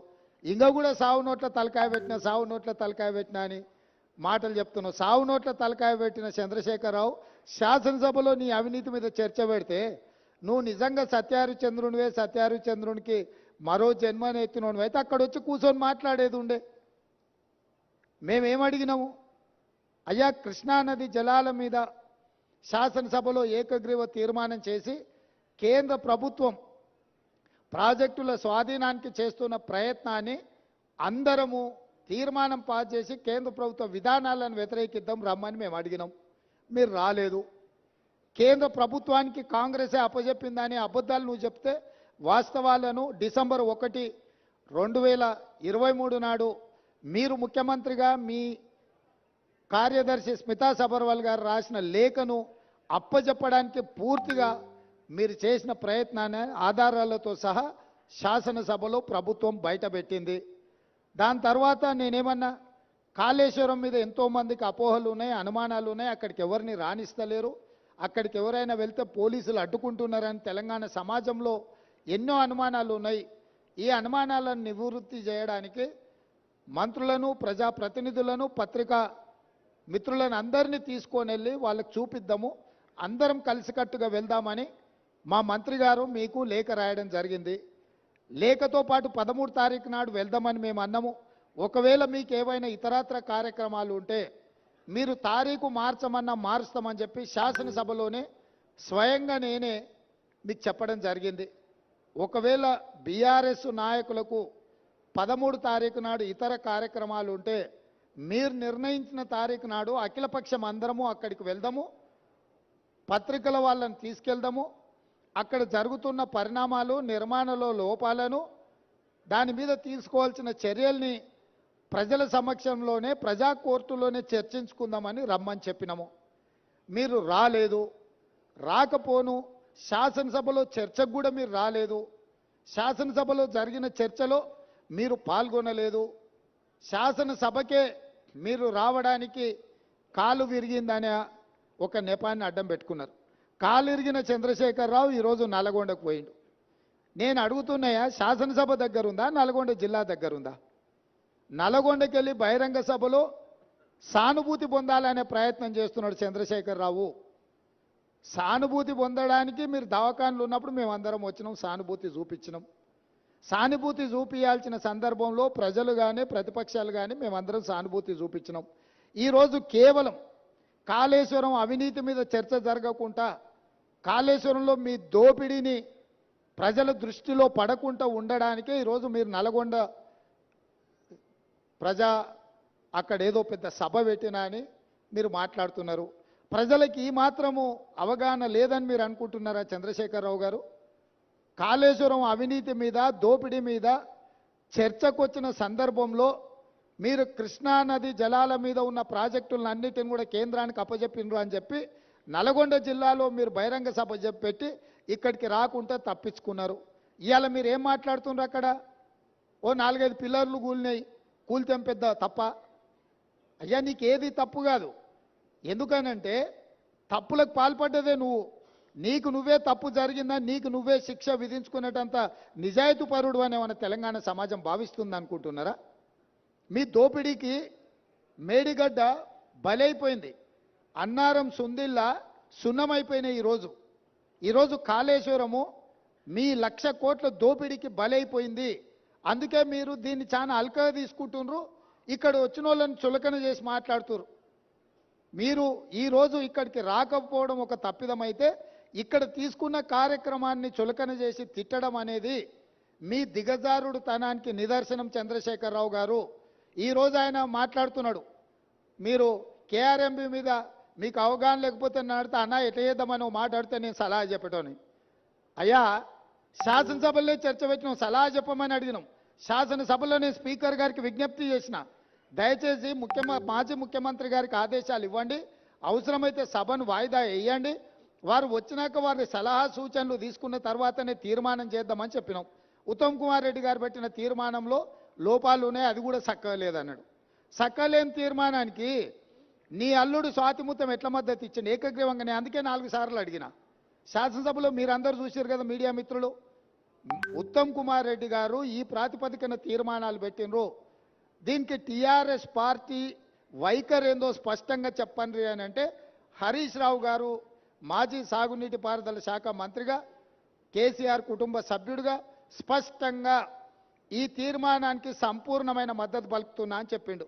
అప్పుడే నేను లేచి ఏం చెప్పినా, వీళ్ళు మాట్లాడేదానికి ఏం విలువలేదా చంద్రశేఖరరావు, ఇవి విలువలేని మాటలను కొట్టిపడేస్తాడు, ఆయననే యజమాని, ఆయన ఓనర్, ఆయన వచ్చి చెప్తే తప్ప దీంట్లో విషయం లేదని నేను చెప్పిన.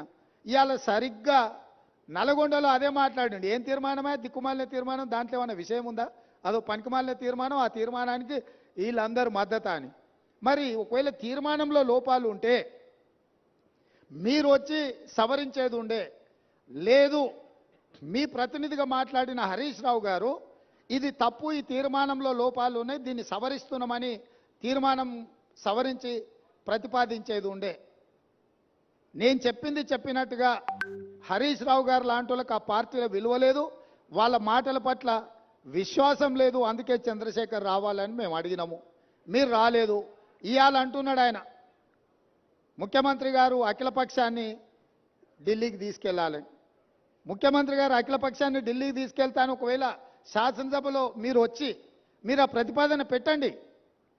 మా ప్రభుత్వము వినడానికి, ప్రజలకు మేలు జరిగే విధానాలు చేపట్టడానికి స్పష్టంగా ఒక స్పష్టతతో ఉన్నది. మీరు నల్గొండకెళ్ళి గక్కడేదో సభ పెట్టి దిక్కుమాలిన మాటలు మాట్లాడే కంటే శాసనసభ జరుగుతుంది. ప్రధాన ప్రతిపక్ష నాయకుడిగా 10 సంవత్సరాలు ముఖ్యమంత్రిగా పనిచేసిన మీరు, 20 ఏళ్ల నుంచి తెలంగాణ కోసం కొట్లాడినని చెప్పుకునే మీరు సభకి ఎందుకు రావడం లేదు? ఇవాళ బెదిరించి బతకాలని చూస్తున్నాడు, బ్లాక్మెయిల్ చేసి బతకాలని చూస్తున్నాడు కేసీఆర్ గారు. మమ్మల్ని వెంటాడుతాడంట ఆయన. అయ్యా రా, మంచిది, మేమేం అల్లాటప్పగా ఏమి ఇక ఆ కుర్చీలో కూర్చోలే. ప్రజల దగ్గరికి వెళ్ళి ప్రజలు ఓట్లేసి ప్రజలు ఎన్నుకున్న ప్రభుత్వం అక్కడ ఉంది. నీలాక ఉద్యమ ముసుగులో మంది పిల్లలను చంపి మేము కుర్చీ ఎక్కలేదు. చచ్చిపోయిన కుటుంబాలను ఆదుకుంటూ మేము ఇవాళ ప్రభుత్వాన్ని ఏర్పాటు చేసినాము. ఏర్పాటు చేసిన ప్రభుత్వంలో మేము ప్రజలకు అవసరమైన నిర్ణయాలు తీసుకుంటున్నాము.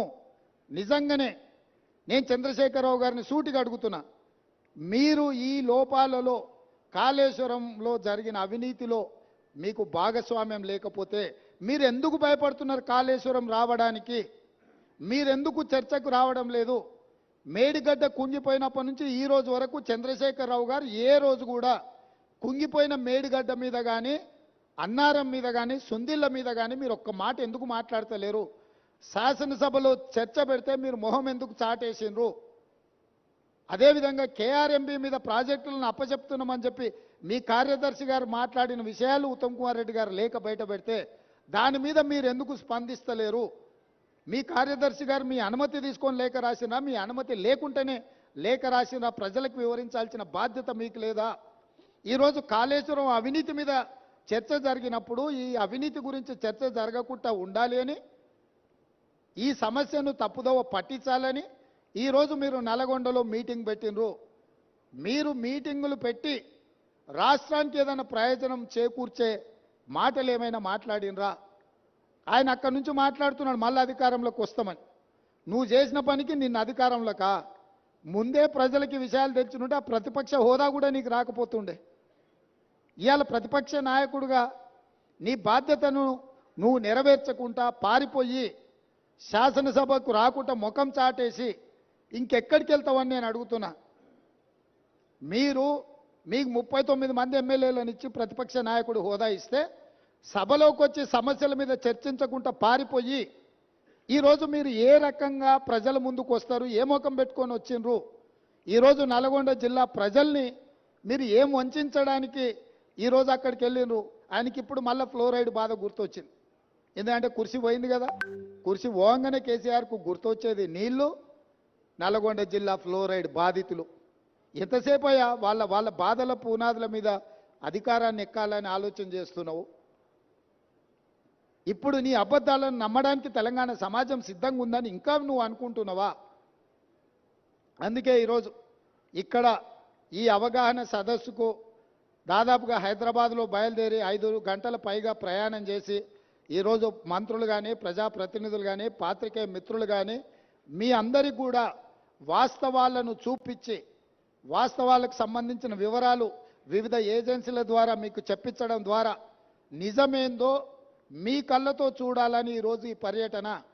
ఈ నిజాన్ని మీ కళ్ళతో చూసిండ్రు, ఈ వాస్తవాలను సమాజానికంతా మీరు చెప్పండి. న్యూయార్క్లో ఇది ఒక మ్యాన్ మేడ్ వండర్ అని చెప్పి న్యూయార్క్ స్క్వేర్లో ప్రకటనలు తీసుకుర్రు. నేషనల్ మీడియాలో ఇక దాని కథ చెప్పనంతగా కథలు చెప్పుకుర్రు. అందుకే నేను నేషనల్ మీడియా వాళ్ళని కూడా ఈరోజు రిక్వెస్ట్ చేస్తున్నా, మీ నేషనల్ మీడియాలో చూపించండి కుంగిపోయిన మేడిగడ్డను, పగిలిపోయిన బ్యారేజ్ను, దోపిడీ జరిగిన నిధులు, అదేవిధంగా విజిలెన్స్ అండ్ ఎన్ఫోర్స్మెంట్ ఇచ్చిన నివేదికను, నేషనల్ డ్యామ్ సేఫ్టీ అథారిటీ వాళ్ళు ఇచ్చిన రిపోర్ట్స్ని, టెక్నికల్ అండ్ అదర్ ఇష్యూస్లో వాళ్ళు ఇచ్చిన నివేదికలను అన్నిటిని కూడా మీరు చర్చకు పెట్టండి. మేము చంద్రశేఖరరావు గారికి మళ్ళీ ఈ వేదిక మీద నుంచి నేను ఆహ్వానిస్తున్నా, మీరు శాసనసభకు వచ్చి నల్గొండలో ఎవడు లేని దగ్గర ఏదేదో మాట్లాడు కాదు. మీ గౌరవాన్ని మేమేం తగ్గించం. ప్రధాన ప్రతిపక్ష నాయకుడిగా సభలో మీరు తెలంగాణ సమాజానికి ప్రయోజనం చేకూర్చే ఏ సూచనలు ఇచ్చినా ఈ ప్రభుత్వం వినడానికి సిద్ధంగా ఉంది. రేపు ఉదయం సభకు రాండి దయచేసి. ప్రత్యేకమైన ఎట్లాగూ శ్వేతపత్రం సాగునీటి ప్రాజెక్టుల మీద ఉత్తమ్ కుమార్ రెడ్డి గారు ప్రవేశపెట్టబోతున్నారు. చర్చలో పాల్గొనండి, మీరు సూచనలు ఇవ్వండి. ప్రతిపక్ష పార్టీ నాయకుడిగా మీ బాధ్యతల్ని నెరవేర్చండి. మీ స్వార్థం మీ అధికారం కోసం కాకుండా ప్రజల కోసం ఒక్క క్షణమైన ఆలోచన చేయమని నేను అడుగుతున్నా. నేను మొన్న కూడా చెప్పిన, ఈరోజు చెప్తున్నా, కృష్ణానది జలాలు కేంద్ర ప్రభుత్వానికి అప్పచెప్పడంలో ఏనుగు పోయింది, తోక మాత్రమే మిగిలింది. ఇప్పుడు ఆ తోక పట్టుకొని ఏనుగును గుంజే ప్రయత్నం మా ప్రభుత్వం చేస్తుంది. అన్ని పాపాలకు నువ్వే కారణం. నువ్వే అప్పచెప్పినావు, అప్పచెప్పడానికి నిధులు పెట్టినావు, బడ్జెట్ ఆమోదింపజేసినావు, అప్పచెప్పడానికి అవసరమైన లేఖలు రాసినావు. ఇవాళ తోక మిగిలింది, ఆ తోక పట్టుకొని మేము గుంజే ప్రయత్నం చేస్తుంటే ఇక చూసిరా ఏనుగును కూడా టీఆర్ఎస్ కాపాడితే కాంగ్రెస్ వాళ్ళు కేంద్రానికి అప్పచెప్పారు. అదేవిధంగా కాళేశ్వరం అవినీతి మీద ఏదో ఆయన ఎంత అల్కగా మాట్లాడుతుండే, ఏముందా 4-5 పిల్లర్లు కుంగిపోయినాయి అంటే ఆయన ఎంత బాధ్యతారహితంగా మాట్లాడుతుండు. ఈ తప్పిదాలల్లా ఆయనకు భాగస్వామ్యం లేకపోతే ఇంత అల్కగా మాట్లాడతాడా? ప్రతిపక్ష నాయకుడిగా ఇదేనా మీ వ్యవహారము? ఇవాళ నీళ్లు నింపలేదు కాబట్టి మిగతా మిగిలినాయి. నీళ్లు నింపితే అది ఉంటుందా, ఊడుతుందా, ఏమైద్దో తెలుస్తుంది. నీళ్లు లేకుంటే మన ఇంటి మీద నీళ్ళ ట్యాంక్ ఉంటే అది ఒకవేళ కారుతుంటే పగిలేటట్టుంటే మనం నీళ్లు తీసేస్తే అది అట్లా కొంతకాలం కనిపిస్తుంది. నీళ్లు నింపితే 2 రోజులకు అది కూలిపోతుంది. సేమ్ ఈరోజు మేడిగడ్డ బ్యారేజ్ కానీ సుందిళ్ళ కానీ అన్నారంలో నీళ్లు నింపలేదు. నీళ్లు నింపితే పెను ప్రమాదం పొంచి ఉన్నది. నీళ్లు నింపినామంటే అంత కొట్టుకపోతుంది. ఈరోజు నీళ్లు లేకుంటే ఎండబెట్టినాం కాబట్టి అది అట్లా నిలబడి ఉన్నది. అది ఏ క్షణమైనా కుప్పగూలడానికి సిద్ధంగా ఉంది. మీరే కళ్ళతో చూసిండ్రు. మేడిగడ్డ బ్యారేజు 1.5 మీటర్ దాదాపుగా 5 ఫీట్లు భూమిలోకి కుంగిపోయింది. ఇది మేం చెప్పడం లేదు, సాంకేతిక నిపుణులు చెప్తున్నారు. కళ్ళకు గట్టినట్టుగా పగుళ్ళు కనిపిస్తున్నాయి. కాంక్రీట్ స్ట్రక్చర్స్ అంత వర్టికల్గా క్రాక్స్ వచ్చి ఉంటే దాని ఒక చిన్న సంఘటన కింద ముఖ్యమంత్రి గారు, మాజీ ముఖ్యమంత్రి గారు మాట్లాడుతున్నారు అని అంటే అసలు చంద్రశేఖరరావు గారి ఆలోచన, చేసిన తప్పిదాలను కప్పిపుచ్చుకోవడానికి చేస్తున్న ప్రయత్నము ఈరోజు తెలంగాణ సమాజం అంతా గమనించాల్సిన అవసరం ఉన్నది. అందుకే చంద్రశేఖరరావు గారు దయచేసి రేపటి శాసనసభ సమావేశాలకు మీరు హాజరు కండి. శాసనసభ సమావేశాలలో బడ్జెట్తో పాటు సాగునీటి పారుదల శాఖ మంత్రి ఉత్తమ్ కుమార్ రెడ్డి గారు ప్రవేశపెట్టే శ్వేతపత్రము సాగునీటి ప్రాజెక్టుల మీద మీరు చర్చలో పాల్గొనండి. మీరు ఆ చర్చలో శాసనసభలో మీ అనుభవాన్నంతా రంగరించి కృష్ణానది జలాల మీద నిర్మించిన ప్రాజెక్టులను ఏ విధంగా మనం కాపాడుకోవాలి, కేంద్ర ప్రభుత్వం కొట్లాడాలనో మీ అనుభవాన్నంతా ఉపయోగించి సూచనలు ఇవ్వండి. అదేవిధంగా 1000 కోట్ల దోపిడీ జరిగిన కాళేశ్వరం ప్రాజెక్టులు ఈరోజు ఎల్ఎన్టీ సంస్థను బ్లాక్ లిస్ట్ చేయాలనా వద్దా? ఎల్ఎన్టీ సంస్థ నిర్మాణం చేయకుంటేనే పూర్తయినట్టు సర్టిఫికెట్ పొందడాన్ని, సర్టిఫికెట్ ఇచ్చిన అధికారులను శిక్షించాలనా లేదా? మీ వైఖరి ఏంది? కాళేశ్వరం ప్రాజెక్టు మీద జరిగిన అవకతవకల మీద నీ పార్టీ వైఖరి, మాజీ ముఖ్యమంత్రిగా, సాగునీటి పారుదల శాఖ మంత్రిగా మీది హరీష్ రావు గారి వైఖరి శాసనసభ ద్వారా తెలంగాణ సమాజానికి, దేశ ప్రజలకు చెప్పాల్సిన బాధ్యత మీ మీద ఉన్నది. ఈరోజు మీరు నల్గొండలో మాట్లాడిన మాటలు చూస్తే నాకు కాలు ఇరిగిపోయినా, చేత కాకపోయినా, నేను సభకు వచ్చినా, మీకోసం వచ్చినా అని అంటున్నావు. నువ్వు వాళ్ళ కోసం ఎన్నడూ రాలే. వాళ్ళ కోసం వచ్చే లక్షణమే నీకు లేదు. ఎందుకంటే ఎంతోమంది పిల్లలు చచ్చిపోతే, ఎంతోమంది ఆత్మహత్యలు చేసుకుంటే, ఎంతోమంది గొప్ప వ్యక్తులు చనిపోతే కూడా చూడని వ్యక్తివి నువ్వు. ఈరోజు నీ కుర్సీ పోయింది కాబట్టి ఆ కుర్సీని ఎత్తుక్కుంటా మళ్ళీ నల్గొండకి వెళ్ళావు. ఎందుకంటే ఖమ్మము, నల్గొండ, మహబూబ్నగర్లో 36 సీట్లు ఉన్నాయి. ఖమ్మంలో 10, నల్గొండలో 12, మహబూబ్నగర్లో 14. ఖమ్మంలో 1 సీటు గెలిచాడు, నల్గొండ 1 సీటు గెలిచాడు, మహబూబ్నగర్లో 2 సీట్లు గెలిచాడు. 36 సీట్లల్లో ఈ మొనగానికి వచ్చినాయి 4 సీట్లు. రేపు పార్లమెంట్లో పూర్తిగా కాంగ్రెస్ పార్టీ గెలవడానికి అవకాశం ఉంది కాబట్టి ఏదో రకంగా సానుభూతి పొందైనా, నాకు కాలు లేదు, నేను అవిటివాడిని, నేను నడవలేకపోతున్నా అని అడుక్కోవడానికి, ఓట్లు అడుక్కోవడానికి వేసిన ఎత్తుగడ. ఈరోజు నువ్వు నల్గొండ జిల్లాకు నీ పట్ల సానుభూతి చూపించారు చంద్రశేఖరరావు. ఎందుకనంటే నువ్వు పచ్చిగా పట్టుబడ్డావు అవినీతి పరుడుగా. ఈ తెలంగాణను దోసుకున్నావు కాబట్టి నిన్న కుర్చీలకి వెళ్ళి దించిండ్రు. దించి 60 రోజులు కూడా కాలేదు, అప్పుడే అడుక్కునే పని మొదలుపెట్టిన అవతారం మార్చి. ఇప్పుడు ఎక్స్ట్రా ఏమొచ్చిందంటే వీల్ చైర్ వచ్చింది. ఒకప్పుడేమో మంచంలో వండుకున్నాడు నిజాం హాస్పిటల్లో, దాంతో సానుభూతి పొందిండు. ఆ కథ 10 ఏళ్ళు అక్కడికి వచ్చింది ఆయనకు. ఇప్పుడు ఆ కథ పోయింది కాబట్టి వీల్ చైర్కి వచ్చిండు. నల్గొండకు పోగలిగినోనివి గా పక్కలో ఉన్న కూతవేటి దూరంలో ఉన్న శాసనసభకు రాలేవా? ఎందుకు వస్తలేవు? బండారం బయటపడుతుందనా? లేకపోతే పచ్చిగా పట్టుబడి నీ దోపిడీ ప్రజలకంతా అర్థమవుతుందనా? ఆయన ఏదో మమ్మల్ని భయపెట్టాలని చూస్తుండు. భయపడనని ప్రగల్భాలు వాడుతూ, భయపడకు, రా సభకు రా. ఎవరొద్దంటారు నిన్ను? సభలో వచ్చి మాట్లాడు. నేను స్పీకర్ గారికి విజ్ఞప్తి చేసిన, చంద్రశేఖరరావు గారు వస్తే ఎంతసేపు మాట్లాడతాడో అధ్యక్ష, మీరు మైక్ ఇవ్వండి, వారి అనుభవం అంతా ఉపయోగించి ఏం మాట్లాడతారో మాట్లాడండి. మేము కూడా విజ్ఞప్తి చేసినాం స్పీకర్ గారికి. స్పీకర్ గారు కూడా మీకు స్వేచ్ఛగా మీ పార్టీకి మైక్ ఇస్తున్నాడు, ఎక్కడ మీ మైక్ కూడా కట్ చేయలేదు. కాబట్టి ఈరోజు ఈ కాళేశ్వరం యొక్క అవినీతి మీద ఇంతమంది పర్యటన ఉంది కాబట్టి ఈ అవినీతి మీద చర్చ జరగకుండా ఉండడానికి నల్గొండలో కేసీఆర్ గారు సభ ఏర్పాటు చేసుకున్నారు. నల్గొండ జిల్లాలో మనుషులు దొరక్కపోతే పాత ఉమ్మడి మహబూబ్నగర్ జిల్లాలో కల్వకుర్తి నుంచి బస్సులు పెట్టి జనాలను దొలకపోయారా? బస్సులు 100 ఉన్నాయి, మంది 10 మంది ఊరు. నీ ఏషం అట్లుంది చంద్రశేఖరరావు. కాబట్టి ఇంత ఓపికగా ఇక్కడికి వచ్చి ఈ వాస్తవాలను చూసి అధికారులు ఇచ్చిన వివరాలు కానీ, ప్రతిపక్ష పార్టీగా మేము చెబుతున్న విషయాలను కానీ మీరందరూ ఒక బేరీజు వేసుకొని చంద్రశేఖరరావు గారి యొక్క కుట్రలను, కుతంత్రాలను తిప్పికొట్టాల్సిన బాధ్యత తెలంగాణ సమాజం మీద ఉన్నది.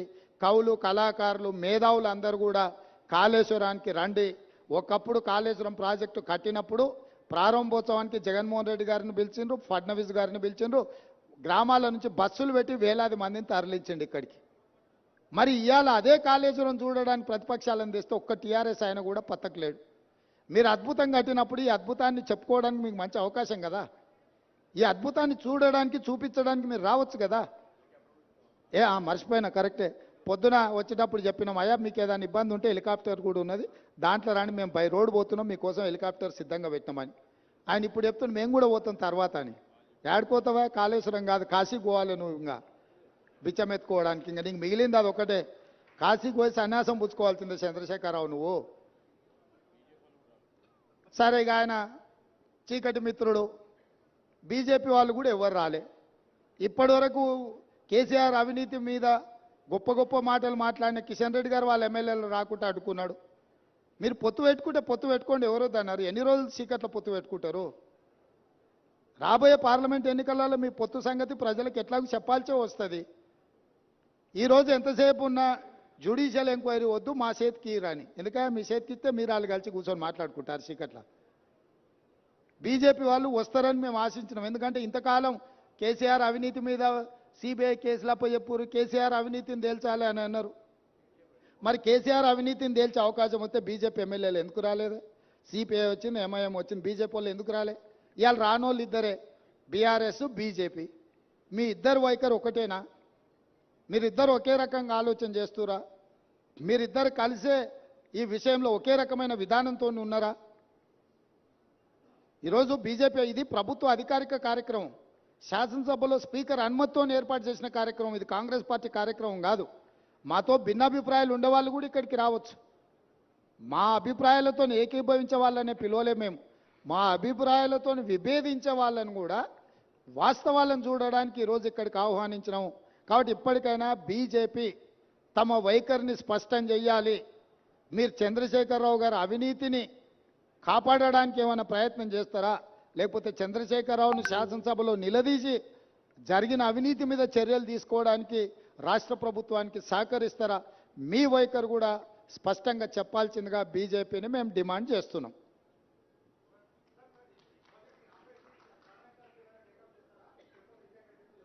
రాహుల్ గారు, ఈరోజు ఈ జరిగిన అవినీతి అక్రమాల మీద మీ అందరికి అవగాహన కల్పించడానికే మీరు చెప్పే విషయాలను అన్నిటిని కూడా ప్రభుత్వంలో చర్చించి మళ్ళీ తప్పకుండా వెనక్కి చెప్తాం.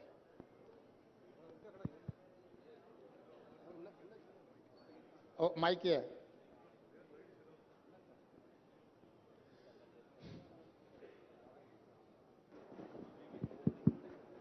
మేడిగడ్డ బ్యారేజ్ అనేది 94,000 కోట్లు ఖర్చు పెట్టారు ఇప్పటిదాకా. అయితే మీరు 3,000 కోట్లతో ఖర్చు పెట్టిన ఒక మేడిగడ్డకు మాత్రమే పరిమితమయ్యారు. మొత్తం కలిపి కాళేశ్వరం కుంభకోణం 94,000 కోట్లకు సంబంధించింది. అయితే పక్కనున్న Kannepalli pump house, Annaram pump హౌజ్లు పోయిన సంవత్సరం మునిగిపోయినాయి 2022లో. అయితే అవి మొత్తం కలిపి దాదాపు 15,000 కోట్లు. కేవలం 3,000 కోట్ల దాని మీద కాన్సన్ట్రేషన్ చేశారు. 15,000 కోట్లు మీ పక్కనే ఉన్నాయి. దాని మీద ఎందుకు దృష్టి సారిస్తలేరు? మీరు ఇప్పుడు మేము పర్యటనకి ఇది ఒకటే వచ్చిన విచారణలో మీరు చెప్పేటు అన్ని విషయాలు ఉన్నాయి. కాబట్టి దీంట్లో ఒక మేడిగడ్డకే పరిమితమైన విచారణ కాదు. మేడిగడ్డ, అన్నారం వీటికి సంబంధించిందో 3 బ్యారేజ్లను కూడా కేంద్ర ప్రభుత్వం చట్టం ద్వారా ఏర్పాటు చేసిన ఎన్డీఎస్ఏకు లెటర్ రాసి వీటన్నిటిని కూడా పరిశీలించి నివేదిక ఇవ్వమని మేము లేఖ రాయడం జరుగుతుంది. ఈ ప్రభుత్వం ఎక్కడ తప్పిదాలు జరిగినా కూడా అన్ని తప్పిదాల మీద చర్య తీసుకోవడానికి సిద్ధంగా ఉంది. సార్, ఇప్పుడు ఒకవైపు ఒకవైపు విచారణ చేస్తామని చెప్తున్నారు. సిట్టింగ్ జడ్జితో విచారణ అన్నారు. హైకోర్టు జడ్జి మీకు సిట్టింగ్ జడ్జిని ఇవ్వలేము, రిటైర్డ్ జడ్జితో విచారణ చేస్తామన్నారు. ఆ విచారణ ఎప్పుడు కొనసాగుతుంది? ఉత్తమ్ గారికి ఇంతకుముందు ఒక క్రిమినల్ ప్రాసిక్యూషన్ కూడా చేస్తామన్నారు. రెండో విషయం, భాషకు సంబంధించినటువంటి విషయం. మీరు మొన్న మాట్లాడినటువంటి దానికి బీఆర్ఎస్ వాళ్ళంతా అభ్యంతరం చెప్పారు. ఇవాళ కేసీఆర్ కూడా సన్నాసులు, దద్దమ్మలు అనే భాషను ఎత్తుకున్నారు. దాన్ని ఎట్లా చూస్తారు? ఇప్పుడు భాష మీద మనం ఎంత తక్కువ మాట్లాడుకుంటే అంత మంచిది. ఎందుకంటే చంద్రశేఖరరావు గారి వ్యవహారం మీకు అందరికీ తెలుసు. ఇప్పుడు ఆయన సందర్భాన్ని తప్పుదోవ పట్టించడానికి ఏదో ప్రయత్నాలు చేస్తుండు. మేము అటు ఇటు దారి తప్పదలుచుకోలేదు. కాళేశ్వరంలో జరిగిన అవినీతిని నిగ్గుదేల్చడానికి ప్రభుత్వం కట్టుబడి ఉన్నది. దాని మీద మాత్రమే ఫోకస్ పెడతాం. డెఫినెట్గా శాసనసభ సమావేశాలలో చర్చ జరిగిన తర్వాత ముగిసిన ఎంబడే మిగతా కార్యాచరణ చేపడుతుంది ప్రభుత్వం. సార్, కేఆర్ఎంబి పైన అఖిలపక్షంని ఢిల్లీకి తీసుకెళ్లాలని చెప్తున్న రేవంత్ రెడ్డి కేసీఆర్ అన్నారు ఇంతకుముందు. మీరు కేఆర్ఎంబి పైన అఖిలపక్షాన్ని ఢిల్లీకి తీసుకెళ్లే అవకాశం ఉందా మీరు ముఖ్యమంత్రిగా? చంద్రశేఖరరావు గారిని సభలో వచ్చి మాట్లాడమని వారికి విజ్ఞప్తి చేస్తున్నాం. మాజీ ముఖ్యమంత్రిగా, చాలా కేంద్ర మంత్రిగా, రాష్ట్ర మంత్రిగా వివిధ హోదాలలో పనిచేసిన అనుభవాన్ని అంత ఉపయోగించి శాసనసభలోకి వచ్చి వారు ఏమేమి సూచనలు చేస్తారో చేయమని వారి సూచనల్ని ప్రతిపక్షాలందరితో చర్చించిన తర్వాత ప్రభుత్వం నిర్ణయం తీసుకుంటుంది. Has any action been initiated against L&T? Yeah, we have demanded that L&T take up their own investigation and take up the repair work at their cost. As of now, about 400 odd crores payment is due to L&T. We have held back the payment.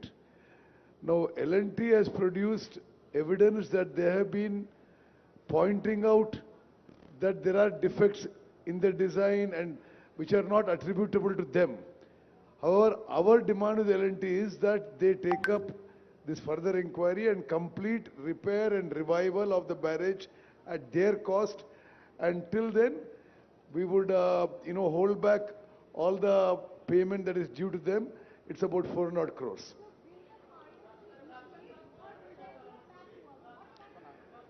See, at this stage, I cannot comment on this. Like the Chief Minister has said, the National Dam Safety Authority, which is a constitutional body, is being given the task of identifying the fault and the way forward. Sir మీ ముందు రెండు 4 months దాదాపు 3 months ఉంది. ఇంకా నివేదిక రావాలి. మీరు శాసనసభలో దీనికి సంబంధించినటువంటి ఎటువంటి విచారణ చేస్తారో తెలియాలి. 3 నెలలు గడిస్తే వర్షాకాలం వస్తుంది. ప్రాజెక్టు మరి ఆ లోపు అసలు ఏమి నిర్ణయం తీసుకుంటారు? అసలు ఈ వానాకాలం కాళేశ్వరం నీళ్లు తెలంగాణ ప్రజలకు మీరు పరిచయం చేసుకోండి. నేను లెనిన్ సార్, TV5 వరంగల్. సరే, ఒకటి మిత్రమా, ఇది October 21 సంఘటన జరిగింది.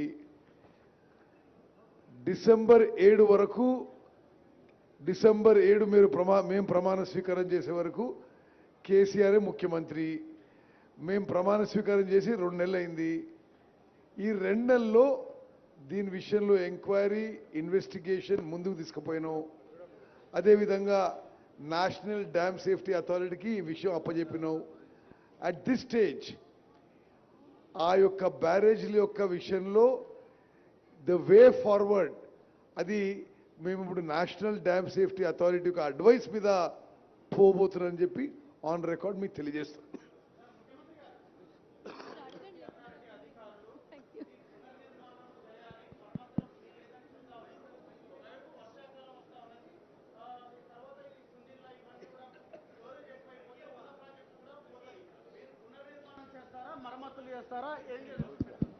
ఇప్పుడే మంత్రి గారు చెప్పిండ్రు, సాంకేతిక నిపుణులు ఇచ్చే నివేదికల ఆధారంగా ప్రభుత్వం చర్యలు ఉంటాయని. మీరే చెప్తున్నారు ఆ సాంకేతిక నిపుణులు ఇది పనికిరాదు, కొత్తది నిర్మించాలని చెప్పినని మీరే అంటున్నారు. ఇప్పుడు అది ఆపి దాంట్లో నీళ్లు నింపితే అది కొట్టుకపోతే జరిగే పరిణామాలను కూడా దృష్టిలో పెట్టుకోవాలి. అందుకే ఇంకా ఫర్దర్గా దీన్ని విశ్లేషించుకొని సాంకేతిక నిపుణుల సూచనల మేరకే ప్రభుత్వం ముందుకెళ్తుంది. హడావిడిగా ముందుకెళ్తే ఇప్పుడు కేసీఆర్ చేసినట్టే అవుద్ది. సో కేసీఆర్ చేసిన తప్పిదాలు ఈ ప్రభుత్వం కొనసాగించదలుచుకోలేదు. పూర్తి స్థాయిలో సాంకేతిక నిపుణులకు సూచన మేరకే ముందుకెళ్తాం. మేము ఎవరు ఇంజనీర్స్ కాదు, టెక్నికల్ ఎక్స్పర్ట్స్ కాదు మేము. కాబట్టి సాంకేతిక నిపుణుల నివేదిక ప్రకారమే మా ప్రభుత్వం ముందుకెళ్తుంది. रेवंत जी, एक सवाल ये कि जिस तरीके से आपके विपक्षी पार्टी, आप बीजेपी ये कह रही है कि सीबीआई की जांच हो, क्यों मीडिया को लेकर जाया जा रहा है? बीआरएस कहती है, जैसे आपने भी कहा, कि 3 या 4 ही तो पिलर टूटे हैं. क्या कहना चाहेंगे जब वो कहते हैं कि इसको राजनीतिक तौर पर कीचड़ उछालने की कोशिश की जा रही है? और दूसरा सवाल, ये जो पैसा जनता का पैसा है, आपकी तरफ से भी कहा गया है, पैसा वसूली कैसे होगी? क्या सरकार की रणनीति है इस पर? मैं सीधा एक सवाल आपसे पूछना चाहता हूं, आपके माध्यम से मैं केसीआर साहब को एक सवाल पूछना चाहता हूं. केसीआर साहब के लिए 2 टांगे हैं, एक टांगे टूटे हुए तो क्या फर्क पड़ता है? अभी इसमें भी पिलर 2-4 टूटा हुआ है, क्या हो रहा है बोल के केसीआर जो बात बोल रहे हैं ना, उनके लिए भी 2 टांगे हैं. एक टांगे अगर टूट गए तो भी कुछ नहीं होने वाले हैं. क्यों दवाखाने को गया उन्होंने? क्यों डॉक्टर का नहीं गए? ये कोई बात है क्या? कोई ईमानदार आदमी बोलने का भाषा है क्या ये? तो इसीलिए मैं साफ कहना चाहता हूं, हमारे तरफ से जो कार्रवाई करना है हम वो हिसाब से हम कार्रवाई करेंगे. आगे हमारे सरकार जो इसमें जिसने कल्प्रिट से सबको पनिशमेंट दिलवा देंगे. वो ये एक तरीका से हम लोग ये प्रोसेस इनिशिएट किए. हम कोई पर्सनल जज्बाती से हम कुछ कार्रवाई करना नहीं चाह रहा है. एक हिसाब से एक तरीका से हम कार्रवाई करेंगे. इसमें केसीआर है, L&T कंपनी है और कौन कौन है, सबके लिए हम एक सिस्टम से पनिशमेंट दिलवाएंगे. CM garu For national media, I just want to highlight one issue. Medigadda barrage, Sundilla and Annaram barrages are the heart of the Kaleshwaram project. How shameful of a former chief minister to say that these barrages which form the core, the heart of the whole Kaleshwaram project costing 94,000 crores, there now one has collapsed. The other 2 NDSA said may collapse. So we can't do any water storage. So we are not doing any water storage and the entire project is non-operational. Now, the people of Telangana, on a total expenditure of 94,000 crores, are paying 10,000 crores per year as interest and principal and loan repayment. And there is not a drop of water being used. Is how irresponsible and shameful for a former chief to say 3 pillars are gone, what is the big deal? You can't use the whole project. And how much of loss for the people of Telangana? No water, and you're paying 10,000 crores a year on this debt repayment. CM గారు కేంద్ర ప్రభుత్వము CBI ఎంక్వైరీకి లేఖ రాసింది. రాష్ట్ర ప్రభుత్వము గతంలో ఉన్న సీఎం గారు ఏమీ చెప్పలేరు. ఇప్పుడు రేవంత్ రెడ్డి గారు అంటే ఇప్పుడు ప్రభుత్వం కూడా ఏం డిమాండ్ చేయట్లేదు అనేది ఇంతకుముందు కిషన్ రెడ్డి గారు అన్నారు. దీనిపైన మీ స్పందన? ఇక ఆయన అతి తెలివితేటలకు నిదర్శనం. మేము ఆల్రెడీ జ్యుడిషియల్ ఎంక్వైరీకి ఇనిషియేట్ చేసినాం, క్యాబినెట్లో రెజల్యూషన్ పాస్ చేసినాం, అసెంబ్లీలో రెజల్యూషన్ పాస్ చేసినాం, సిట్టింగ్ జడ్జి కోసం అడిగినాము. సిబిఐ కంటే కూడా ఉన్నతమైన న్యాయ విచారణకు ఆదేశించినాము. ఎంతసేపు నా సిబిఐకి ఇస్తే ఆ కళ్ళెం మా చేతులకు వస్తుంది, కళ్ళెం మా చేతులు ఉంటే కేసీఆర్ దగ్గర కొంత గిల్లుకోవచ్చు అనే ధ్యాస తప్ప జ్యుడిషియల్ ఎంక్వైరీ ఇచ్చి ఆర్డర్ చేసినందుకు వారికి ఉన్న కేంద్ర ప్రభుత్వం నుంచి కూడా ఒక లేఖ రాసి సిట్టింగ్ జడ్జిని కేటాయించడానికి సహకరించకుండా జ్యుడిషియల్ ఎంక్వైరీనే తప్పుపడుతున్నాడు కిషన్ రెడ్డి గారు, లేకపోతే బీజేపీ వాళ్ళు. అంటే వాళ్ళకి జ్యుడిషియల్ ఎంక్వైరీ మీద, న్యాయమూర్తుల మీద నమ్మకం లేదా? మేమేమో మా స్టేట్ గవర్నమెంట్లో ఉండే విచారణ సంస్థలతో విచారణ చేయిస్తామని మేము చెప్పలేదు. మేము న్యాయస్థానం ద్వారానే విచారణ చేయిస్తామని చెప్పినాము. బీజేపీ వాళ్లకు న్యాయస్థానం మీద నమ్మకం లేదు, సిబిఐ విచారణను అడుగుతుండ్రా. Point number 1. 10 సంవత్సరాలు మీరే 5 ఏళ్ళు మీరు కేంద్ర మంత్రిగా ఉన్నారు, 10 ఏళ్ళు మోడీ గారు ప్రధానమంత్రిగా ఉన్నారు. ఈ 10 సంవత్సరాలలో ఏ కేసులో కూడా సిబిఐ విచారణ కానీ, ఈడీ విచారణ కానీ, ఇన్కమ్ ట్యాక్స్ విచారణ కానీ గత ప్రభుత్వానికి వ్యతిరేకంగా మీరు చేపట్టలేదు. ఈరోజు కాంగ్రెస్ పార్టీ మాకు లేఖ రాయలేదు, కేసీఆర్ జుట్టు కాంగ్రెస్ మా చేతికి అందించలేదు. ఇవన్నీ కూడా వింటుంటే కిషన్ రెడ్డి గారి పట్ల జాలి కలుగుతుంది. ఈరోజు ఎందుకు ఎమ్మెల్యేలను పంపించలేదు? వారు నాకు తెలిసి వరంగల్లోనే ఉన్నట్టున్నారు. సగం దూరం ఆల్రెడీ వచ్చిండు, ఇక కొంచెంకంత దూరం వస్తే కాళేశ్వరం చూసిటోడు కదా. ఎందుకు రావడం లేదు? వాళ్ళ అవినీతిని బట్టబయలు చేద్దాము, అవినీతి పరుల బండారం బయట పెడదామని ప్రభుత్వం పిలిచింది. ఇప్పుడు ప్రధానమంత్రిగా నరేంద్ర మోడీ గారు సమావేశానికి పిలిస్తే మేము వెళ్తలేమా? నరేంద్ర మోడీ గారి దగ్గర, జలశక్తి మంత్రి దగ్గరికి నేను ఉత్తమ్ కుమార్ రెడ్డి గారు వెళ్ళి ప్రభుత్వం చర్చలు చేపట్టలేదా? మేము పోయి నివేదికలు ఇవ్వలేదా? ఈరోజు రాష్ట్ర ప్రభుత్వంతో కలిసి రావడానికి మీకున్న సమస్య ఏంది? కేసీఆర్ అవినీతి బండారం బయట పెట్టడానికి ఈ కాళేశ్వరం పర్యటన, మేడిగడ్డ సందర్శన చాలా కీలకం. ఎందుకు రాలేదో ప్రజలకు ముందు కిషన్ రెడ్డి గారిని జవాబు చెప్పమన్నారు. విజిలెన్స్ కమిటీ రిపోర్టే అనుకోండి, అదేవిధంగా డ్యామ్ సేఫ్టీ అథారిటీ నిర్వహణ, డిజైన్, క్వాలిటీ అన్ని లోపాలు ఉన్నాయంటే ఇవన్నీ కమిషన్లతో వ్యవహారం జరిగిందని అనుకుంటున్నాం. మరి వీటన్నిటికీ అనుమతులు ఇచ్చింది కేంద్ర ప్రభుత్వం. అంటే ఈ కమిషన్లు ఎక్కడి నుంచి స్టార్ట్ అయింది అనుకుంటున్నారు? ఒకటి. రెండోది, ఇప్పుడు ఈ 3 పునరుద్ధరణ అంటాలకే 1000 కోట్లతో కూడుకున్న అంశం. మరి వీటన్నిటిని పక్కన పెట్టి పాతది ఏదైతే తమిడియాటి నుంచి ఎల్లంపల్లికి గ్రావిటీ ద్వారా వచ్చేది దాన్ని ఏమన్నా టేకప్ చేస్తారా? ఏమంటున్నాను, ఇవన్నీ కూడా నిపుణులతో చర్చించి తీసుకోవాల్సిన నిర్ణయాలు. నేను కానీ, ఉత్తమ్ కుమార్ రెడ్డి గారు కానీ, శ్రీధర్ బాబు గారు 80,000 పుస్తకాలు మేము చదవలేదు. మాకంత గొప్ప విజ్ఞానం కూడా ఉందని మాకు మేము భావించడం లేదు. మేము పొలిటికల్ ఎగ్జిక్యూటివ్స్ మాత్రమే. టెక్నికల్ ఎక్స్పర్ట్స్తో కూర్చొని వీటిని తొలగించి కొత్తది నిర్మాణం చేస్తే ప్రయోజనమా, లేకపోతే తుమ్మిడిఎట్టి దగ్గర ప్రాజెక్టు నిర్మించి గ్రావిటీతో నీళ్ళు ఇస్తే ప్రయోజనమా? సాంకేతిక నిపుణులతో చర్చించినాక మా ప్రభుత్వం ఒక నిర్దిష్టమైన నిర్ణయంతో ముందుకు వస్తుంది. ముందు మీకే వివరిస్తాం. మీ ప్రభుత్వ హయాంలో కొత్త ప్రాజెక్టులు కట్టే ఉద్దేశం ఏమైనా ఉందా సార్? ఏ కొత్త ప్రాజెక్టులే? ఇటు గోదావరి మీద, గోదావరి నది కావచ్చు, కృష్ణా నది మీద కావచ్చు, మీ ప్రభుత్వ హయాంలో కొత్త ప్రాజెక్టులు కట్టేటువంటి ఆలోచన ఏమైనా ఉందా? ఈ సమాధానమే మీకు సాంకేతిక నిపుణులు సలహాలు ఇస్తే డెఫినెట్ గా దాని పరిగణలోకి తీసుకుంటాం. Sir, I just want to ask, the Vigilance and Enforcement has given a scathing report. They said that there has been payments given, without even checking the completion and giving completion certificates. Now there is errors on the official side.